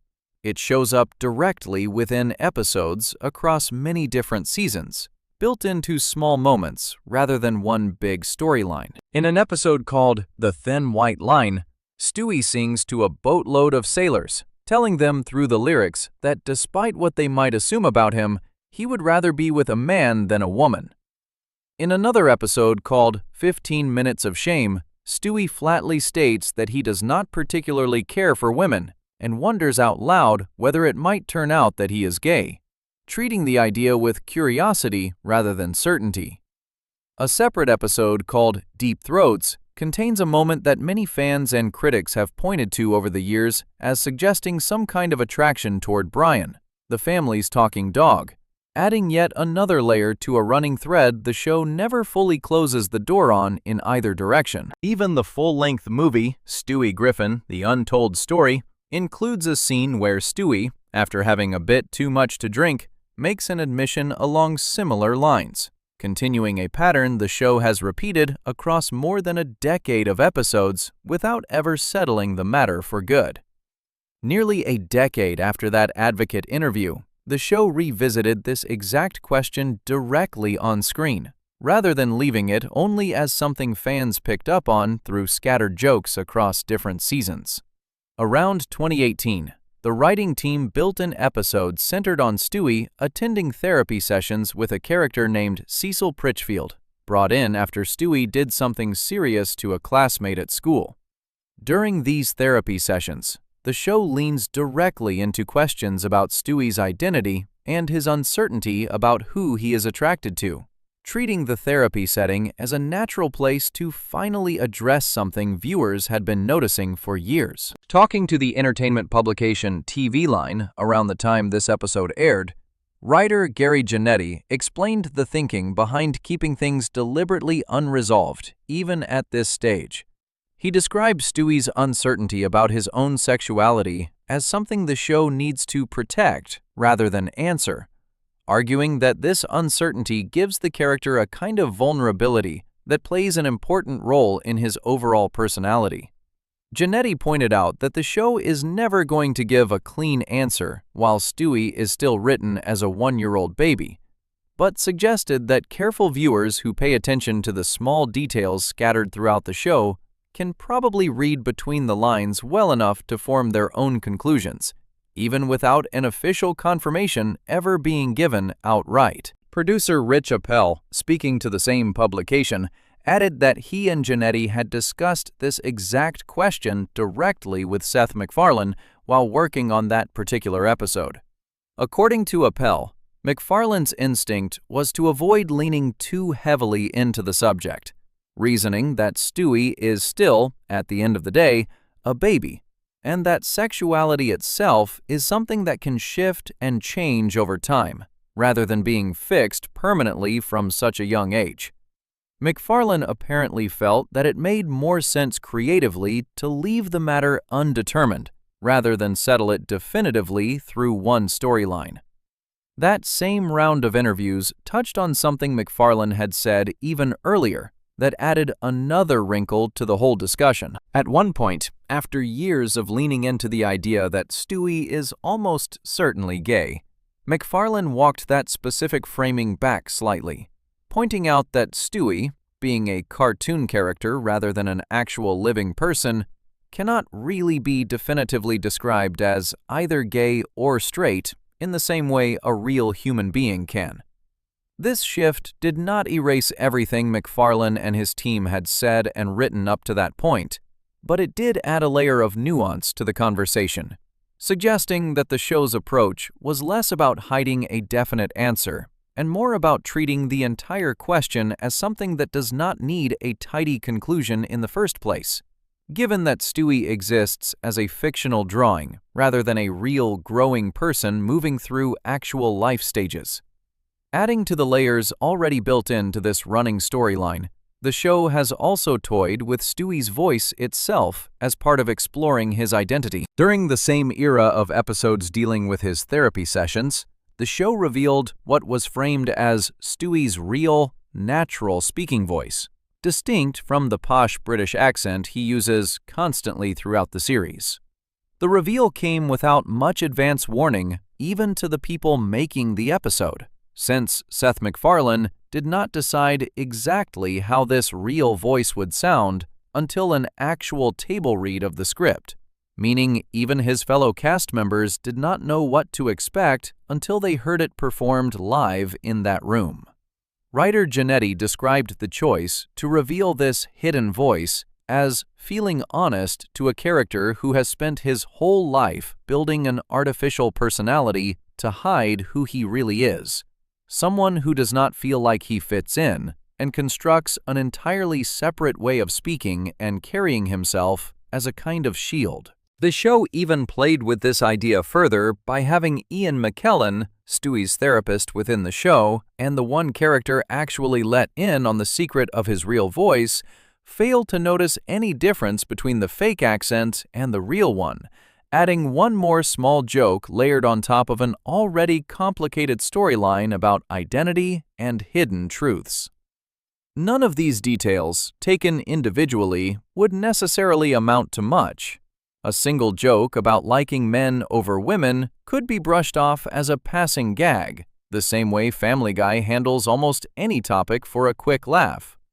What makes Stewie's case different is the sheer volume of specific, consistent moments spread out across nearly 20 years of episodes, paired with direct, on-the-record statements from the very people responsible for writing every one of those moments.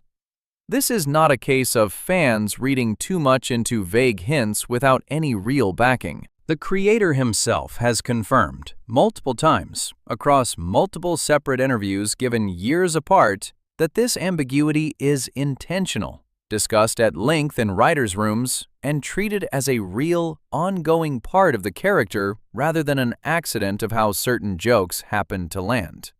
The canceled episode that would have given Stewie a clear, definite coming-out story remains the single biggest what-if hanging over this entire storyline.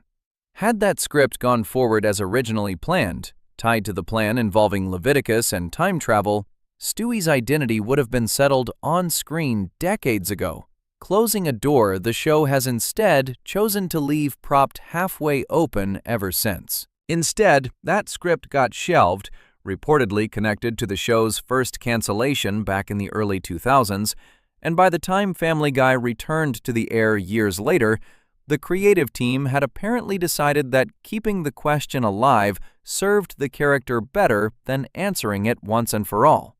That decision has carried consequences of its own, shaping how audiences talk about Stewie even now, well over a decade after that Playboy interview first revealed the existence of the shelved script. Fans continue debating the topic in the same way they debate almost every other unanswered thread this show has left dangling over the years, pointing to specific lines, specific episodes, and specific interviews as evidence for whatever conclusion they personally land on. Unlike most of the other mysteries this show has created through accident, oversight, or simple lack of planning, this particular one appears to be entirely deliberate, built and maintained on purpose by the very people who could settle it in a single sentence if they ever chose to. Before we move on, if you're enjoying this analysis, please consider subscribing. It helps the channel tremendously. Stewie's uncertainty about who he is has never needed an explanation for how he came to think the way he does in the first place, since babies are not expected to have fully formed identities yet, even fictional ones capable of building time machines. Brian, the fully grown dog who reads serious novels, drinks alcohol, and carries on adult conversations with everyone around him, has never been given that same excuse, and the show has never once stepped in to explain how a household pet ended up smarter and more well-spoken than most of the actual humans living under the same roof. Section 7. The Dog Nobody Ever Explains. Every character on Family Guy gets some kind of background eventually. Stewie has his time machine and his obsession with controlling his own destiny. Peter has his job at the brewery and his long-running feud with a giant chicken named Ernie. Even minor characters get a line or two explaining how they ended up living in Quahog. Brian, the family's white Labrador, has been part of the main cast since the very first episode, has been killed off and brought back from the dead, has gone to college, dated numerous women, written a novel, and run for office. And through every single one of those storylines, the show has never once stopped to explain the one detail that makes all of it possible in the first place. Nobody has ever said why Brian can talk. The most direct confirmation of this comes from a plain statement about the character rather than any single episode. According to the Wikipedia entries summarizing his traits, Brian's human qualities receive little acknowledgement from the other characters, and no explanation is ever given for how he gained them. That absence is not an oversight buried somewhere in a wiki article nobody reads. It reflects exactly how the show treats him on screen, episode after episode, season after season, for over 2 decades now. Brian's backstory, as far as the show has actually revealed it, starts in a place that sounds ordinary for a dog. According to the episode Brian, Portrait of a Dog, which aired during the first season, Brian originally came from a puppy mill located near Austin, Texas. He was taken from his mother as a puppy and adopted by a family known as the Hendersons. At some point, he went missing from that family, and rather than continuing to search for him, the Hendersons eventually gave up looking, choosing instead to accept whatever happened to him as something beyond their control. Left on his own, Brian spent time as a stray, surviving on the street and reportedly earning spare change by washing car windshields for people passing by, before eventually crossing paths with Peter Griffin, who picked him up and brought him home to live with the family. None of that explains how a dog ends up washing windshields for money in the first place, since that requires a level of understanding, coordination, and communication that goes far beyond anything a normal dog is capable of. The show simply presents it as fact, the same way it presents every other detail about Brian's life, without pausing to justify how a stray animal picked up off the street already had the ability to speak fluent English, hold a job, and understand human society well enough to function inside it before he even met the Griffin family. Once inside the household, Brian's abilities only grow from there, rather than staying limited to speech alone. He walks upright on his back legs for most of his appearances, uses his front legs like arms complete with functioning thumbs, and drives his own car, a Toyota Prius carrying a license plate that reads BRI-DOG, as a small nod to his identity. He drinks alcohol regularly, usually preferring martinis, something that would be genuinely dangerous for an actual dog to consume, given how alcohol affects real canine bodies. Yet the show never treats this as anything unusual within Brian's own physical situation. He reads serious literature, name-checking authors like Fyodor Dostoevsky as personal influences on his own writing style, and has been shown playing musical instruments, including guitar and drums, along with enjoying opera as a genre of music he genuinely appreciates. According to the episode, Brian Goes Back to College, which aired during Season 4, Brian's intelligence was significant enough that he once attended Brown University, a real, highly respected school located in Providence, Rhode Island. He did not end up graduating, based on how the show describes his time there, but he did go on to briefly land a position writing for The New Yorker, a real and well-known magazine known for serious journalism and literary writing, a job that would require sharp writing skills and a strong grasp of language that goes far beyond anything expected of a household pet. Brian has also tried his hand at writing a full-length novel of his own, an attempt the show revisited more than once across different seasons, with mixed results each time, depending on the storyline. He has run for local political office in at least one episode, campaigning the same way a human candidate might, giving speeches and engaging with voters as though nobody around him finds it strange that a talking dog is asking to be elected to represent them. None of these accomplishments come paired with any kind of origin story explaining how he developed the capacity for any of it. The show simply moves forward from one storyline to the next, treating Brian's abilities as a given rather than something that needs justifying. This becomes especially clear when looking at how the show handles Brian's own death and eventual return, since even that storyline never opens the door to revealing anything new about what he actually is. In an episode called Life of Brian, which aired on November 24, 2013, as part of Season 12, Brian gets struck and killed by a passing car while playing hockey in the street with Stewie. The show treats his death with real weight, following the Griffin family through their grief in the aftermath, and eventually shows them adopting a new dog named Vinny, voiced by actor Tony Sirico, known for his role on the show The Sopranos. Vinny speaks with a heavy Italian accent, claims to be part cat, and slowly works his way into the family, eventually easing some of Stewie's grief over losing his best friend. The response from fans watching at home was immediate and intense. A petition asking the show to bring Brian back gathered more than 128,000 signatures, and according to the writer credited with the episode, the backlash grew serious enough that he personally received threatening messages from angry viewers over the decision to kill off the character. Roughly 3 episodes later, in a Christmas special called Christmas Guy, Stewie runs into a version of himself from a different point in time and uses that version's time machine to travel back and prevent the car accident from ever happening in the first place, erasing Brian's death entirely, and along with it, erasing Vinny's time with the family, as though none of it had ever occurred. Even during this entire storyline, one built specifically around Brian's mortality and what his loss means to the people around him, the show never uses the opportunity to reveal anything about how he came to exist as he does in the first place.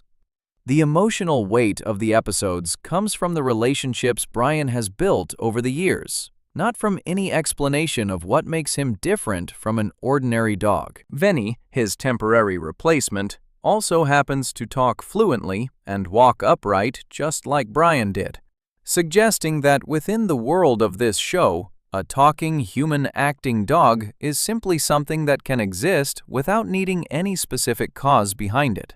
The same way regular dogs exist without anyone questioning why they bark instead of speak. This becomes even more noticeable once compared to a similar character existing in a separate show created by the same person responsible for Family Guy. Seth MacFarlane also created American Dad, a series that premiered in 2005 and features its own version of a talking, human-acting animal living inside a family household. That character is named Klaus, and he lives inside a fishbowl as the family's pet goldfish. Unlike Brian, Klaus received a full, clearly explained origin story right from the very first episode of his own show. According to that premiere episode, Klaus was originally a human being, specifically an East German Olympic ski jumper, competing during the 1986 Winter Olympics. To stop East Germany from winning a gold medal during the competition, the show reveals that the CIA used advanced technology to switch his mind with that of an ordinary goldfish, trapping his human consciousness inside the fish's small body permanently. His original human body, now carrying the mind of an actual goldfish inside it, wandered off and was eventually found and left to decay by the same agency responsible for causing the swap in the first place. Klaus was then placed with the Smith family as a pet, under direct orders from the CIA, giving his entire situation a clear beginning, a specific cause, and a defined explanation for exactly why he can think and speak the way a human does despite existing inside an animal's body. That direct contrast between the two shows matters because it shows this was clearly a choice the creative team was capable of making when they wanted to. Brian could have received a similar explanation at any point across more than 20 years of episodes. The show could have revealed him to be a human mind trapped inside a dog's body through some kind of accident or experiment, the same way Klaus received his explanation in American Dad. It could have gone in a completely different direction, treating his abilities as some kind of unexplained miracle specific only to him rather than his species as a whole. Instead, the show has simply chosen, consistently across every single season it has produced, to never address the question at all, treating Brian's intelligence and speech as background facts about the world of Quahog, rather than mysteries requiring any kind of resolution. Adding another layer to this, Family Guy has occasionally suggested that Brian is not entirely unique among animals within its own fictional universe. Characters like Ernie the Giant Chicken, Peter's long-running rival, exist as an anthropomorphic animal capable of holding down a marriage and engaging in extended feuds with Peter that regularly turn violent.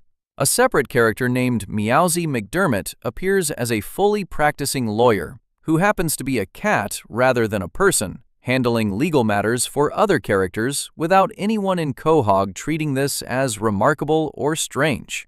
This suggests the show's universe simply allows for a certain number of animals to function as full members of human society without needing any specific reason attached to any of them individually, Brian included. At the same time, the show consistently reminds audiences that Brian remains, underneath all of his human behavior, still fundamentally a dog in certain ways. He shows visible interest in female dogs, including a recurring love interest named Seabiscuit. He engages in typical dog behavior at times, including eating garbage when nobody is watching and licking himself the way real dogs commonly do. His own stated age shifts depending on which episode happens to reference it, sometimes described in terms that would make sense for an actual dog's lifespan, other times treated more loosely for the sake of a particular joke, adding one more layer of inconsistency to a character the show has never bothered pinning down with any real precision. None of this uncertainty has ever stopped Brian from functioning as one of the two main characters most responsible for driving the show's biggest, most complicated storylines forward. Alongside Stewie, Brian appears at the center of the Road 2 episodes, a recurring series of adventures that send the two of them traveling to unusual locations together, along with countless other storylines built entirely around his relationships, his career attempts, and his personal struggles, all treated with the same seriousness the show gives its fully human characters. He remains, by nearly every measure the show applies to its own cast, one of the most fully developed and most frequently used characters across the entire series, all while carrying an origin the show has simply never bothered to write. Whatever explanation exists for why Brian can speak, drive, drink, and write essays for a respected magazine, it lives only in the imagination of anyone watching closely enough to notice the question exists at all. The show itself has shown no interest in answering it, and after more than 2 decades of episodes, there is no indication that this is about to change anytime soon. Before we move on, if you're enjoying this analysis, please consider subscribing. It helps the channel tremendously. Not every unanswered question on this show involves something the writers simply forgot to address. Some of the strangest moments in Family Guy's history involve real decisions made off-screen, forced onto the writers by circumstances outside their control, including one that required them to figure out how to say goodbye to a beloved actor without ever being able to record another line from him again. Section 8. The mayor the show refused to recast. Family Guy has never been shy about mocking real celebrities, sometimes cruelly, sometimes affectionately, but always for a laugh. Very few of those celebrities became as beloved by the show's own writing staff as Adam West did during his more than 15 years voicing the mayor of Quahog. When the real Adam West passed away in 2017, the show faced a decision that had nothing to do with comedy and everything to do with respect. And the choice it made stands out sharply against how it handled a different actor who left the show under very different circumstances. Adam West, born William West Anderson on September 19, 1928, in Walla Walla, Washington, built his career as an actor long before Family Guy ever existed. He became famous playing the title role in the 1960s television series Batman, a campy, brightly colored show that turned him into a cultural icon almost overnight, complete with fight scenes accompanied by comic book-style graphics reading words like "pow" and "wham" directly on screen. After that show ended, West struggled for years to find roles that matched that early fame, something that became a running joke on Family Guy itself, poking fun at how his career had never quite reached those same heights again. Family Guy brought him on board starting in Season 2, casting him as the eccentric, childish mayor of Quahog, a fictionalized, exaggerated version of the real actor, rather than a completely separate character. This version of Adam West was written as intensely delusional, frequently making decisions that put the citizens of Quahog in genuine danger without seeming to notice or care about the consequences of his own actions. In one storyline, he temporarily legalizes marijuana across the entire town after hearing Brian perform a song about it, only to reverse the decision days later after being bribed with a completely different song condemning the same substance.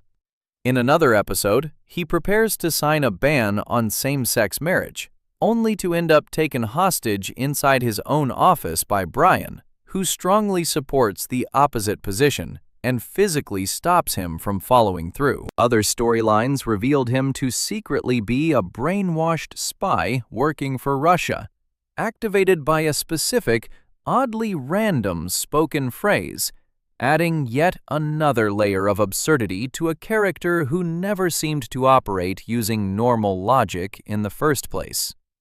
Despite constantly being played for laughs, the show occasionally hinted at something darker sitting underneath his goofy public persona. One episode, called Dr. C and the Women, suggested that his chaotic, scattered behavior might actually be a deliberate performance, covering up a mind that was fully sane and possibly hiding something genuinely dangerous underneath the surface. Another episode, called 12 and a Half Angry Men, styled directly after the classic film 12 Angry Men, put him on trial for the murder of one of his own aides, who had been stabbed to death after apparently attempting to blackmail him. Brian sits on the jury for that trial and works to clear West's name, playing out an entire courtroom drama that treats the accusation with more seriousness than most of the show's comedic plots typically receive. Beyond politics and crime storylines, the show also gave him a personal life within Quahog.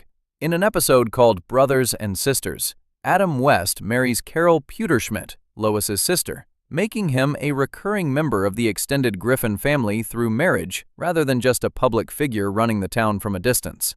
That relationship gave the writers even more material to work with over the years, weaving him into personal family storylines rather than keeping him limited only to his role as mayor.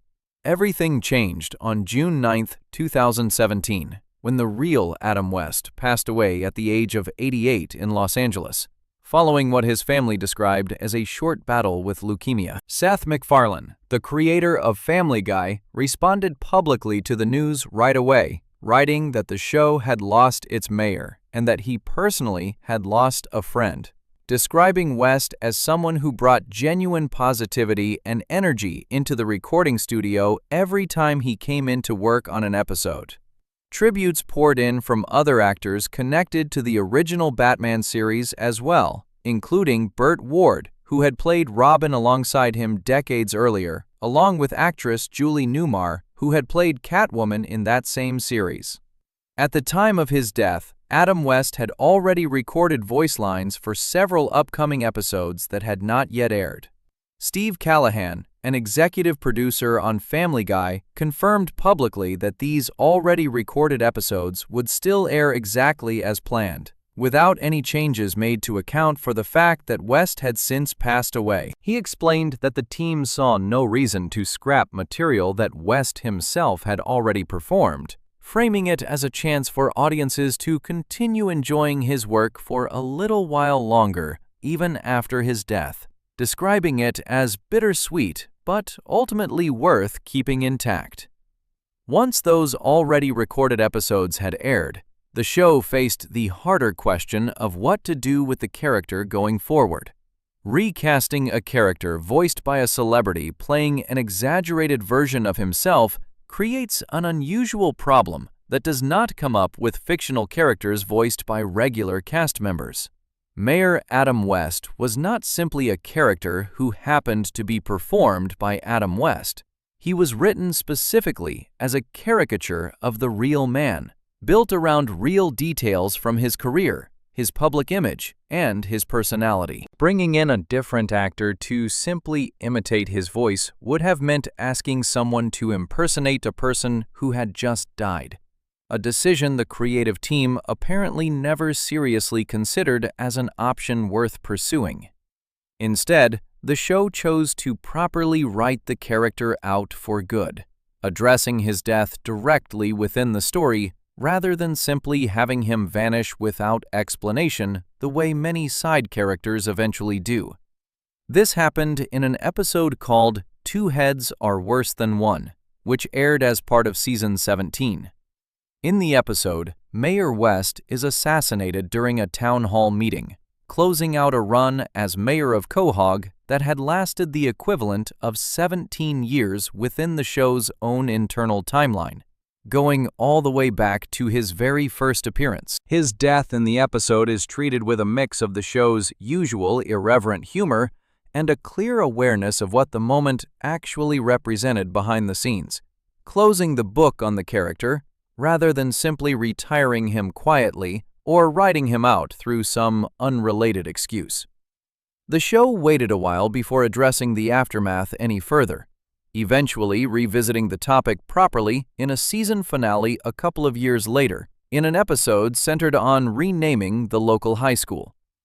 Since the show's earlier seasons, Quahog's high school had carried the name James Woods Regional High School, tied directly to the actor James Woods, who had been a recurring character on the show for years before quietly disappearing following his own real-world political controversies. In this later episode, the school gets renamed once again, this time to Adam West High, transferring the honor away from Woods entirely and dedicating it instead to the memory of the mayor the town had just lost. The episode breaks the fourth wall repeatedly while handling this transition, acknowledging directly, through the characters themselves, that the show has killed off a number of people over the years, both fictional characters within the story and, more pointedly, real voice actors who have passed away during the show's long run. Rather than pretending nothing had happened, Family Guy used this episode to openly acknowledge the strange reality of a decades-old show having to write around the real deaths of the people who gave its characters their voices. Adam West was not the only real-world loss the show had to work through in exactly this fashion. Around the same period, the show also lost actress Carrie Fisher, who had voiced a recurring character named Angela, Peter's boss at the brewery where he works. Fisher passed away in December 2016 following a heart attack, and Family Guy addressed her death within the show as well, giving Angela a proper send-off during an episode that aired in December 2018, complete with an emotional eulogy delivered by Peter that still managed to work in the kind of absurd, tasteless joke the show is known for, revealing her cause of death to be something deliberately ridiculous rather than treating the moment with total solemnity. Angela's role at the brewery was later filled by new characters voiced by other actors, showing that the show has, at times, been willing to bring in fresh voices to replace departed cast members, just not in a way that tries to directly imitate the person who came before them. That distinction matters when placed next to Adam West's specific situation. Rather than replacing him with someone new, who continued running Quahog under the same name and identity, the show waited roughly 2 full seasons before introducing any kind of replacement for the mayor's office at all. During that stretch, Quahog simply existed without a clearly established mayor running the town, a gap the show never rushed to fill, despite how central the position had been to countless storylines over the years. Eventually, in Season 19, an episode called There's a New Mayor in Town introduced a brand new character named Wild West, described within the show as Adam West's cousin, brought in specifically to take over the role of mayor going forward. Wild West is voiced by actor Sam Elliott, a completely different performer with an entirely different voice and personality from Adam West's original portrayal. avoiding any attempt to recreate or imitate the man who had originated the role. Rather than pretending this new mayor was simply a continuation of the old one, the show built an entirely new identity around him, giving Quahog new leadership through a character who exists as his own person rather than a stand-in trying to fill someone else's shoes. This approach stands in sharp contrast to how the show handled James Woods leaving the cast around roughly the same period. Woods disappeared from the show quietly, without any in-universe explanation, without any acknowledgement of his absence, and without any tribute or send-off given to the character at all. His name eventually got stripped from the high school it had been attached to for over a decade, replaced by Adam West's name instead, without a single episode ever directly addressing why Woods himself had simply stopped appearing. Where Adam West received a properly written death, public tributes from the show's creator, and an entire episode built around honoring his memory, James Woods received nothing of the sort. His exit driven by circumstances entirely outside the show's fictional world and handled with total silence rather than any kind of acknowledgement. Looking at these two departures side by side reveals something about how Family Guy chooses which absences to address directly and which ones to simply let fade away without comment. Adam West's death was treated as something worth pausing the show's usual chaos to properly recognize, giving a real tribute to a man the creator himself described as a genuine friend. James Woods, despite appearing in just as many episodes over a similarly long stretch of years, received no such treatment once his time on the show came to an end, his departure driven by a completely different set of circumstances that the show apparently decided were better left unspoken entirely. Before we move on, if you're enjoying this analysis, please consider subscribing. It helps the channel tremendously. Quahog eventually got its new mayor, and the show moved forward the way it always has, filling gaps left behind with new characters and new storylines. Not every gap left behind by this show has been filled quite so cleanly, and one of the strangest examples involves a character who supposedly came back from the dead, only for the show to immediately raise doubts about whether the person who walked back through the door was really who he claimed to be at all. Section 9. The real Kevin Swanson mystery nobody ever solved. Most people who disappear from Family Guy either die permanently, like Diane Simmons, or come back through some ridiculous explanation the show never intends anyone to take seriously, like James Woods surviving thanks to celebrity medical treatment. Kevin Swanson, the son of neighbors Joe and Bonnie Swanson, does not fit cleanly into either category.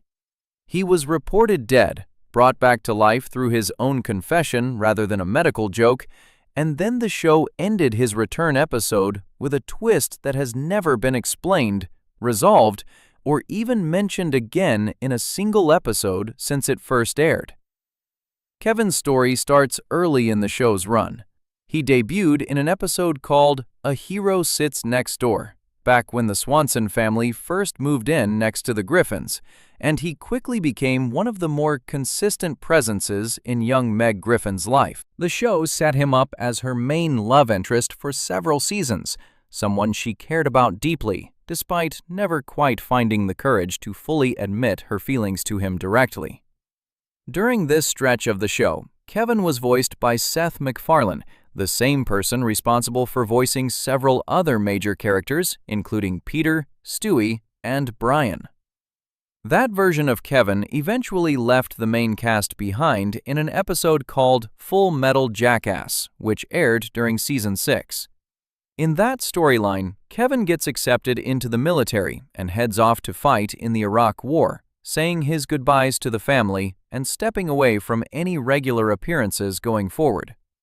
According to the show's own creative team at the time, Kevin had started to lose his usefulness as a character once the writers shifted focus toward giving Joe and Bonnie their own separate storylines, making his role as Meg's love interest feel less necessary to the plots being written each week. Rather than continuing to feature him in the background without much purpose, the writers chose to send him off into war instead, closing that chapter of the story cleanly enough at the time.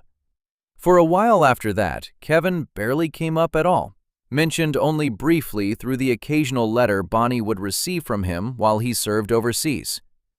Then, during Season 7, in an episode called Steroids, which aired April 26, 2009, Peter casually asks about Kevin's long absence during a conversation with Joe. Joe responds bluntly, telling Peter that Kevin had recently died while serving in Iraq. The show does not dwell heavily on this news in the moment, treating it as a small aside within a larger episode focused mostly on Stewie accidentally taking performance-enhancing drugs. But the statement itself is clear and direct.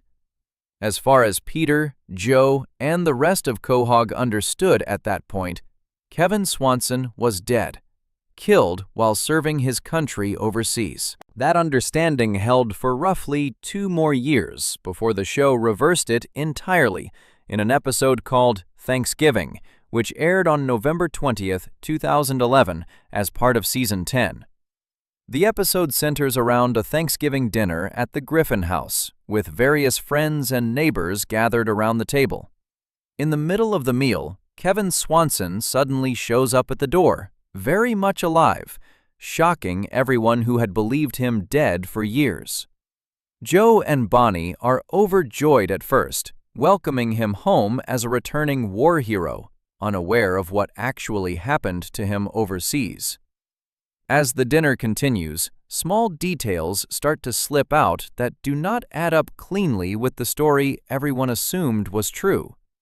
Kevin's account of his time in Iraq grows increasingly inconsistent the more he talks about it, eventually leading him to admit the truth directly to his father.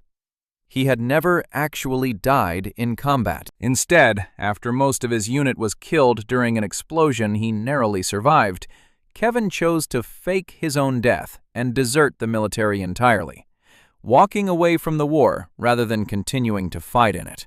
His reasoning, which he explains directly to Brian later in the episode, comes down to growing disillusioned with the war itself, forming genuine friendships with Iraqi civilians during his time there, and ultimately deciding he wanted no further part in the conflict, regardless of what consequences that decision might bring once the truth came out. Joe, who works as a police officer and has spent his career upholding the law without exception, reacts to this confession by placing his own son under arrest for desertion, refusing to look past the crime simply because Kevin is family. Bonnie objects strongly to this, defending her son and pushing back against Joe's rigid sense of duty in the moment. The rest of the family at the table reacts with a mix of judgment and sympathy.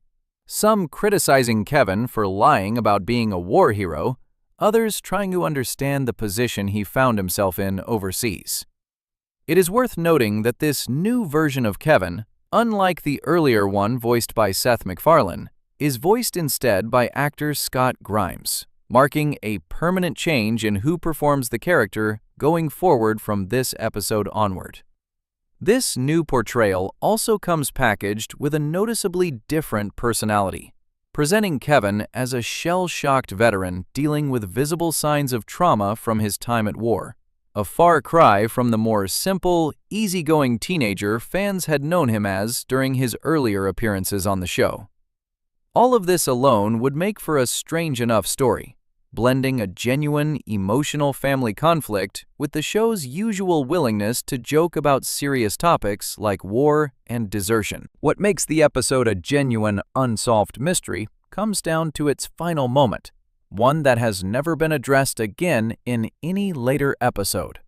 Just as the main conflict of the night appears to be fully resolved, with Kevin's confession out in the open and the family dealing with the fallout of what he did, another man arrives at the front door of the house. This second man looks at the Kevin already inside the home and claims that he is the imposter, insisting that he himself is the real Kevin Swanson, and that the man everyone has been talking to and arguing with all evening is not who he claims to be at all. Rather than resolve this claim in any way, the episode simply ends right there. Peter, breaking the tension in typical fashion, comments that there is no time left to deal with this new complication, and the show cuts directly to its closing credits without ever circling back to explain who this second man actually was, why he showed up claiming to be Kevin, or which version of the story, if either, was actually telling the truth. No later episode has ever revisited this loose end. Kevin Swanson has continued to appear in the show periodically since that episode, voiced by Scott Grimes, treated as the same character who confessed to desertion that night, with the show acting as though the imposter twist introduced in the final seconds of the episode simply never happened at all.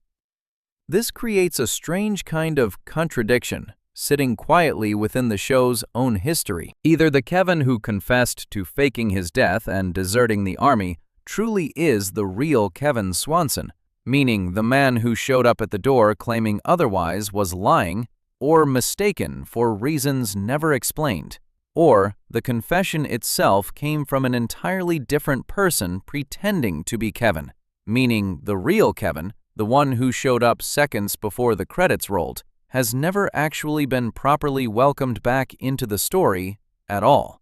The show has never picked a side of this question and confirmed it definitively, leaving both possibilities technically open at the same time, something that almost never happens with a storyline this central to a full episode's plot.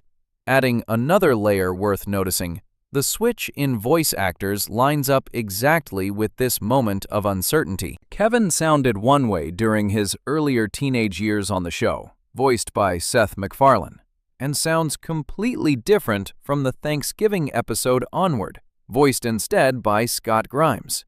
While voice actor changes happen on animated shows for plenty of ordinary, practical reasons that usually have nothing to do with the plot itself, the timing here happens to land at the exact same moment the show introduces a genuine question about whether the person calling himself Kevin is actually telling the truth about his own identity. Nothing in the show ever draws a direct connection between the voice change and the imposter twist, and there is no confirmed reason to believe the two are related on purpose. But the coincidence sits there regardless, adding one more layer of strangeness to an already unresolved storyline. Kevin has gone on to appear in a small number of later episodes since Thanksgiving first aired, generally treated by the show as a background character rather than someone central to ongoing plots the way he was during Meg's early storylines. None of those later appearances have ever brought up the imposter twist again, treating the version of Kevin who exists in the show today as simply the same person who confessed to desertion that night, without ever circling back to settle the question the final scene raised. Whether that reflects a deliberate choice by the writers to leave the answer open on purpose, or simply reflects a joke written for a quick laugh at the end of an episode that nobody expected audiences to keep thinking about years later, remains something only the people who wrote that episode could answer for certain. And none of them have ever addressed it directly in any interview or commentary that has surfaced publicly since. Whatever the truth turns out to be, Kevin Swanson remains one of the very few characters on this show whose most basic identity was left genuinely unresolved by the story itself, not through fan speculation built on thin evidence, but through an actual unanswered claim delivered directly on screen in the closing seconds of an episode, built specifically around questions of truth, deception, and who someone really is underneath the story they choose to tell about themselves. Before we move on, if you're enjoying this analysis, please consider subscribing. It helps the channel tremendously. Family Guy itself has faced its own version of a similar question over the years, surviving a fate that would have ended most other shows for good, brought back from what looked like a permanent ending through circumstances just as unlikely as anything that has ever happened to a character living inside its own fictional town of Quahog. Section 10. The cancellation that should have ended the show for good. Every mystery covered so far in this video happened because Family Guy stayed on the air long enough to build up decades of strange, half-answered storylines. None of that would exist at all if the show had simply stayed dead the 2 times Fox tried to cancel it for good. Family Guy is one of the very few shows in television history that clawed its way back from cancellation, not once, but twice.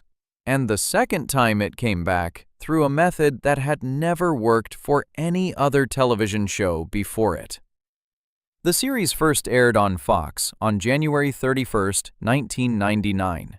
Early ratings looked promising at first, helped along by the show's pilot episode airing right after a Super Bowl-themed episode of The Simpsons, which brought in a massive number of viewers who happened to already be watching television that night. Keeping that audience week after week turned out to be a much harder task. Fox moved the show around its schedule repeatedly during its early seasons, placing it in different time slots that made it difficult for viewers to consistently find and follow, and the ratings suffered as a direct result of that instability. By the time Season 2 wrapped up, the show was pulling in Nielsen ratings low enough that Fox decided to cancel it entirely in May of 2000.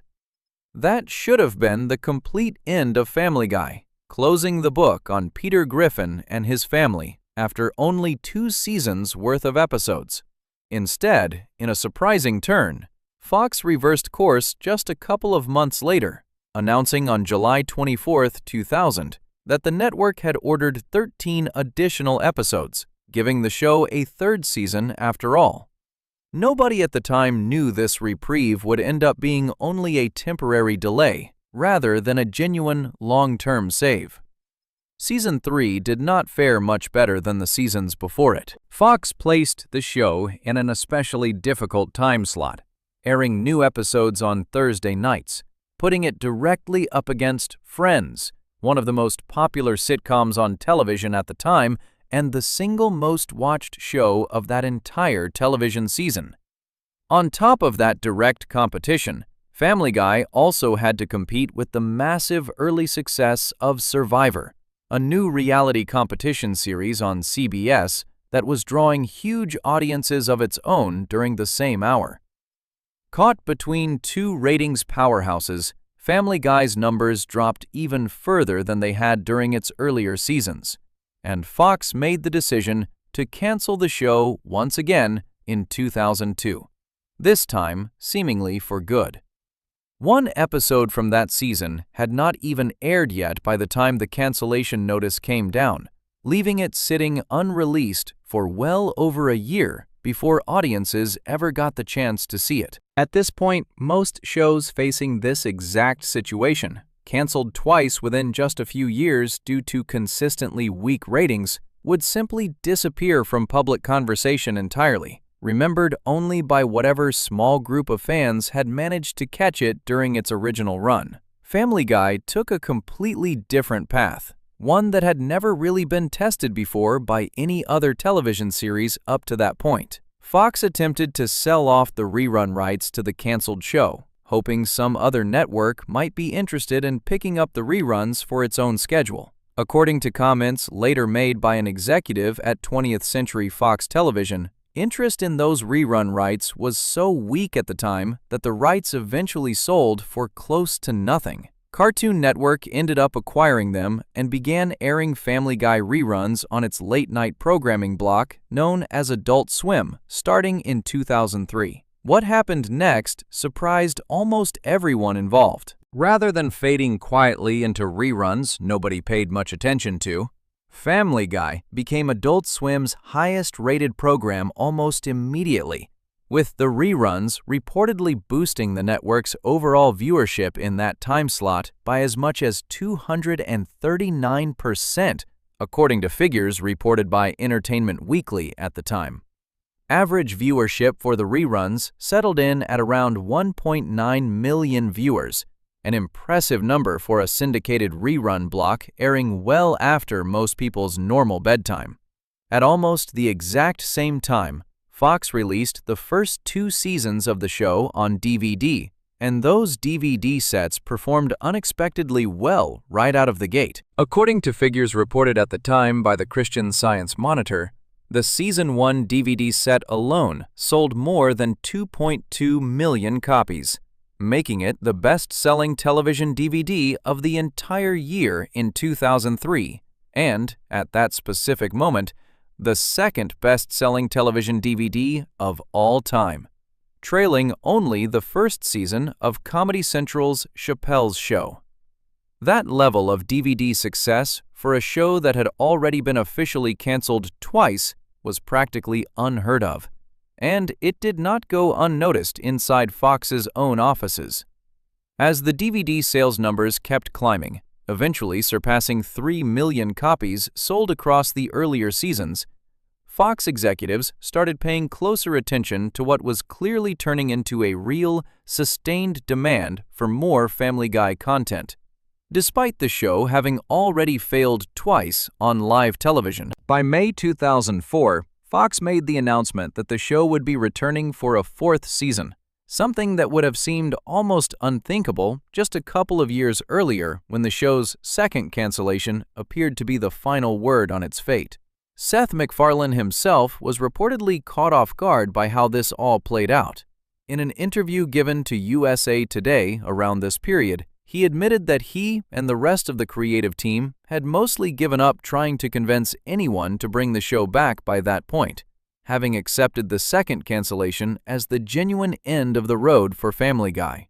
The eventual revival came about almost entirely due to forces completely outside his control or influence, driven by DVD shoppers and late-night Adult Swim viewers rather than any kind of direct lobbying effort from the people who actually made the show. Family Guy's 4th season finally premiered on May 1, 2005, opening with an episode called North by North Quahog, airing in a considerably safer time slot on Sunday nights, positioned right after The Simpsons rather than being thrown into direct competition with whatever ratings powerhouse happened to be airing opposite it that particular season. The premiere pulled in an impressive 11.85 million viewers, according to figures reported by the New York Times at the time, numbers that stood in sharp contrast to the declining ratings that had gotten the show canceled just a few years earlier. From that point forward, Family Guy settled into a long, stable run that has continued for 2 decades since, eventually growing to become one of the longest-running scripted primetime series in American television history, trailing behind only a small handful of shows, including The Simpsons and the Law and Order franchise, in terms of total years on the air. What makes this entire chain of events stand out within television history is how directly it reshaped the way networks think about a show's actual value. Before Family Guy's second revival, live broadcast ratings on the night an episode aired were treated as close to the only meaningful measurement of whether a show deserved to continue. Family Guy's success through reruns and physical DVD sales, entirely separate from live viewership numbers, demonstrated to networks that a show could hold real, provable value through channels nobody had previously taken very seriously when deciding whether to keep a series alive. Multiple entertainment outlets have since referred to Family Guy as the first television series to ever be revived specifically because of strong DVD sales, a distinction that marked a genuine turning point in how the entertainment industry thought about a show's staying power going forward. There is a certain irony sitting underneath everything covered across this entire video. Every mystery explored so far, from the nuclear apocalypse episode framed as a dream, to Bertram's quiet disappearance after his death, to the banned abortion episode, to James Woods vanishing over real-world politics, to Diane Simmons never getting the same second chance Woods received, to Stewie's deliberately unresolved identity, to Brian's unexplained intelligence, to Adam West's respectful send-off. to the unsolved Kevin Swanson imposter twist. Every single one of those storylines only exists because a show that was declared dead twice by its own network somehow found its way back to television regardless. Had those DVD sales numbers come in just a little lower, or had Cartoon Network passed on picking up the rerun rights entirely, none of these mysteries would have ever had the chance to happen in the first place, since there simply would not have been enough episodes produced for any of them to exist. Family Guy's own survival stands as, in a strange way, the biggest and most unlikely story running underneath every other mystery this show has ever produced. A cartoon about a dysfunctional family in a fictional Rhode Island town got canceled not once, but twice within its first few years on the air, and clawed its way back to relevance almost entirely through the actions of people buying DVDs and staying up late to watch reruns, rather than through anything the network or the creative team behind the show did to directly save it themselves. Everything that came after, every strange twist, every unresolved threat, every character who disappeared or returned or never got explained properly in the first place, all of it exists only because enough people kept watching a show that had already, twice, officially been given up for dead. If you enjoyed this video essay, make sure to subscribe, and I'll see you in the next one.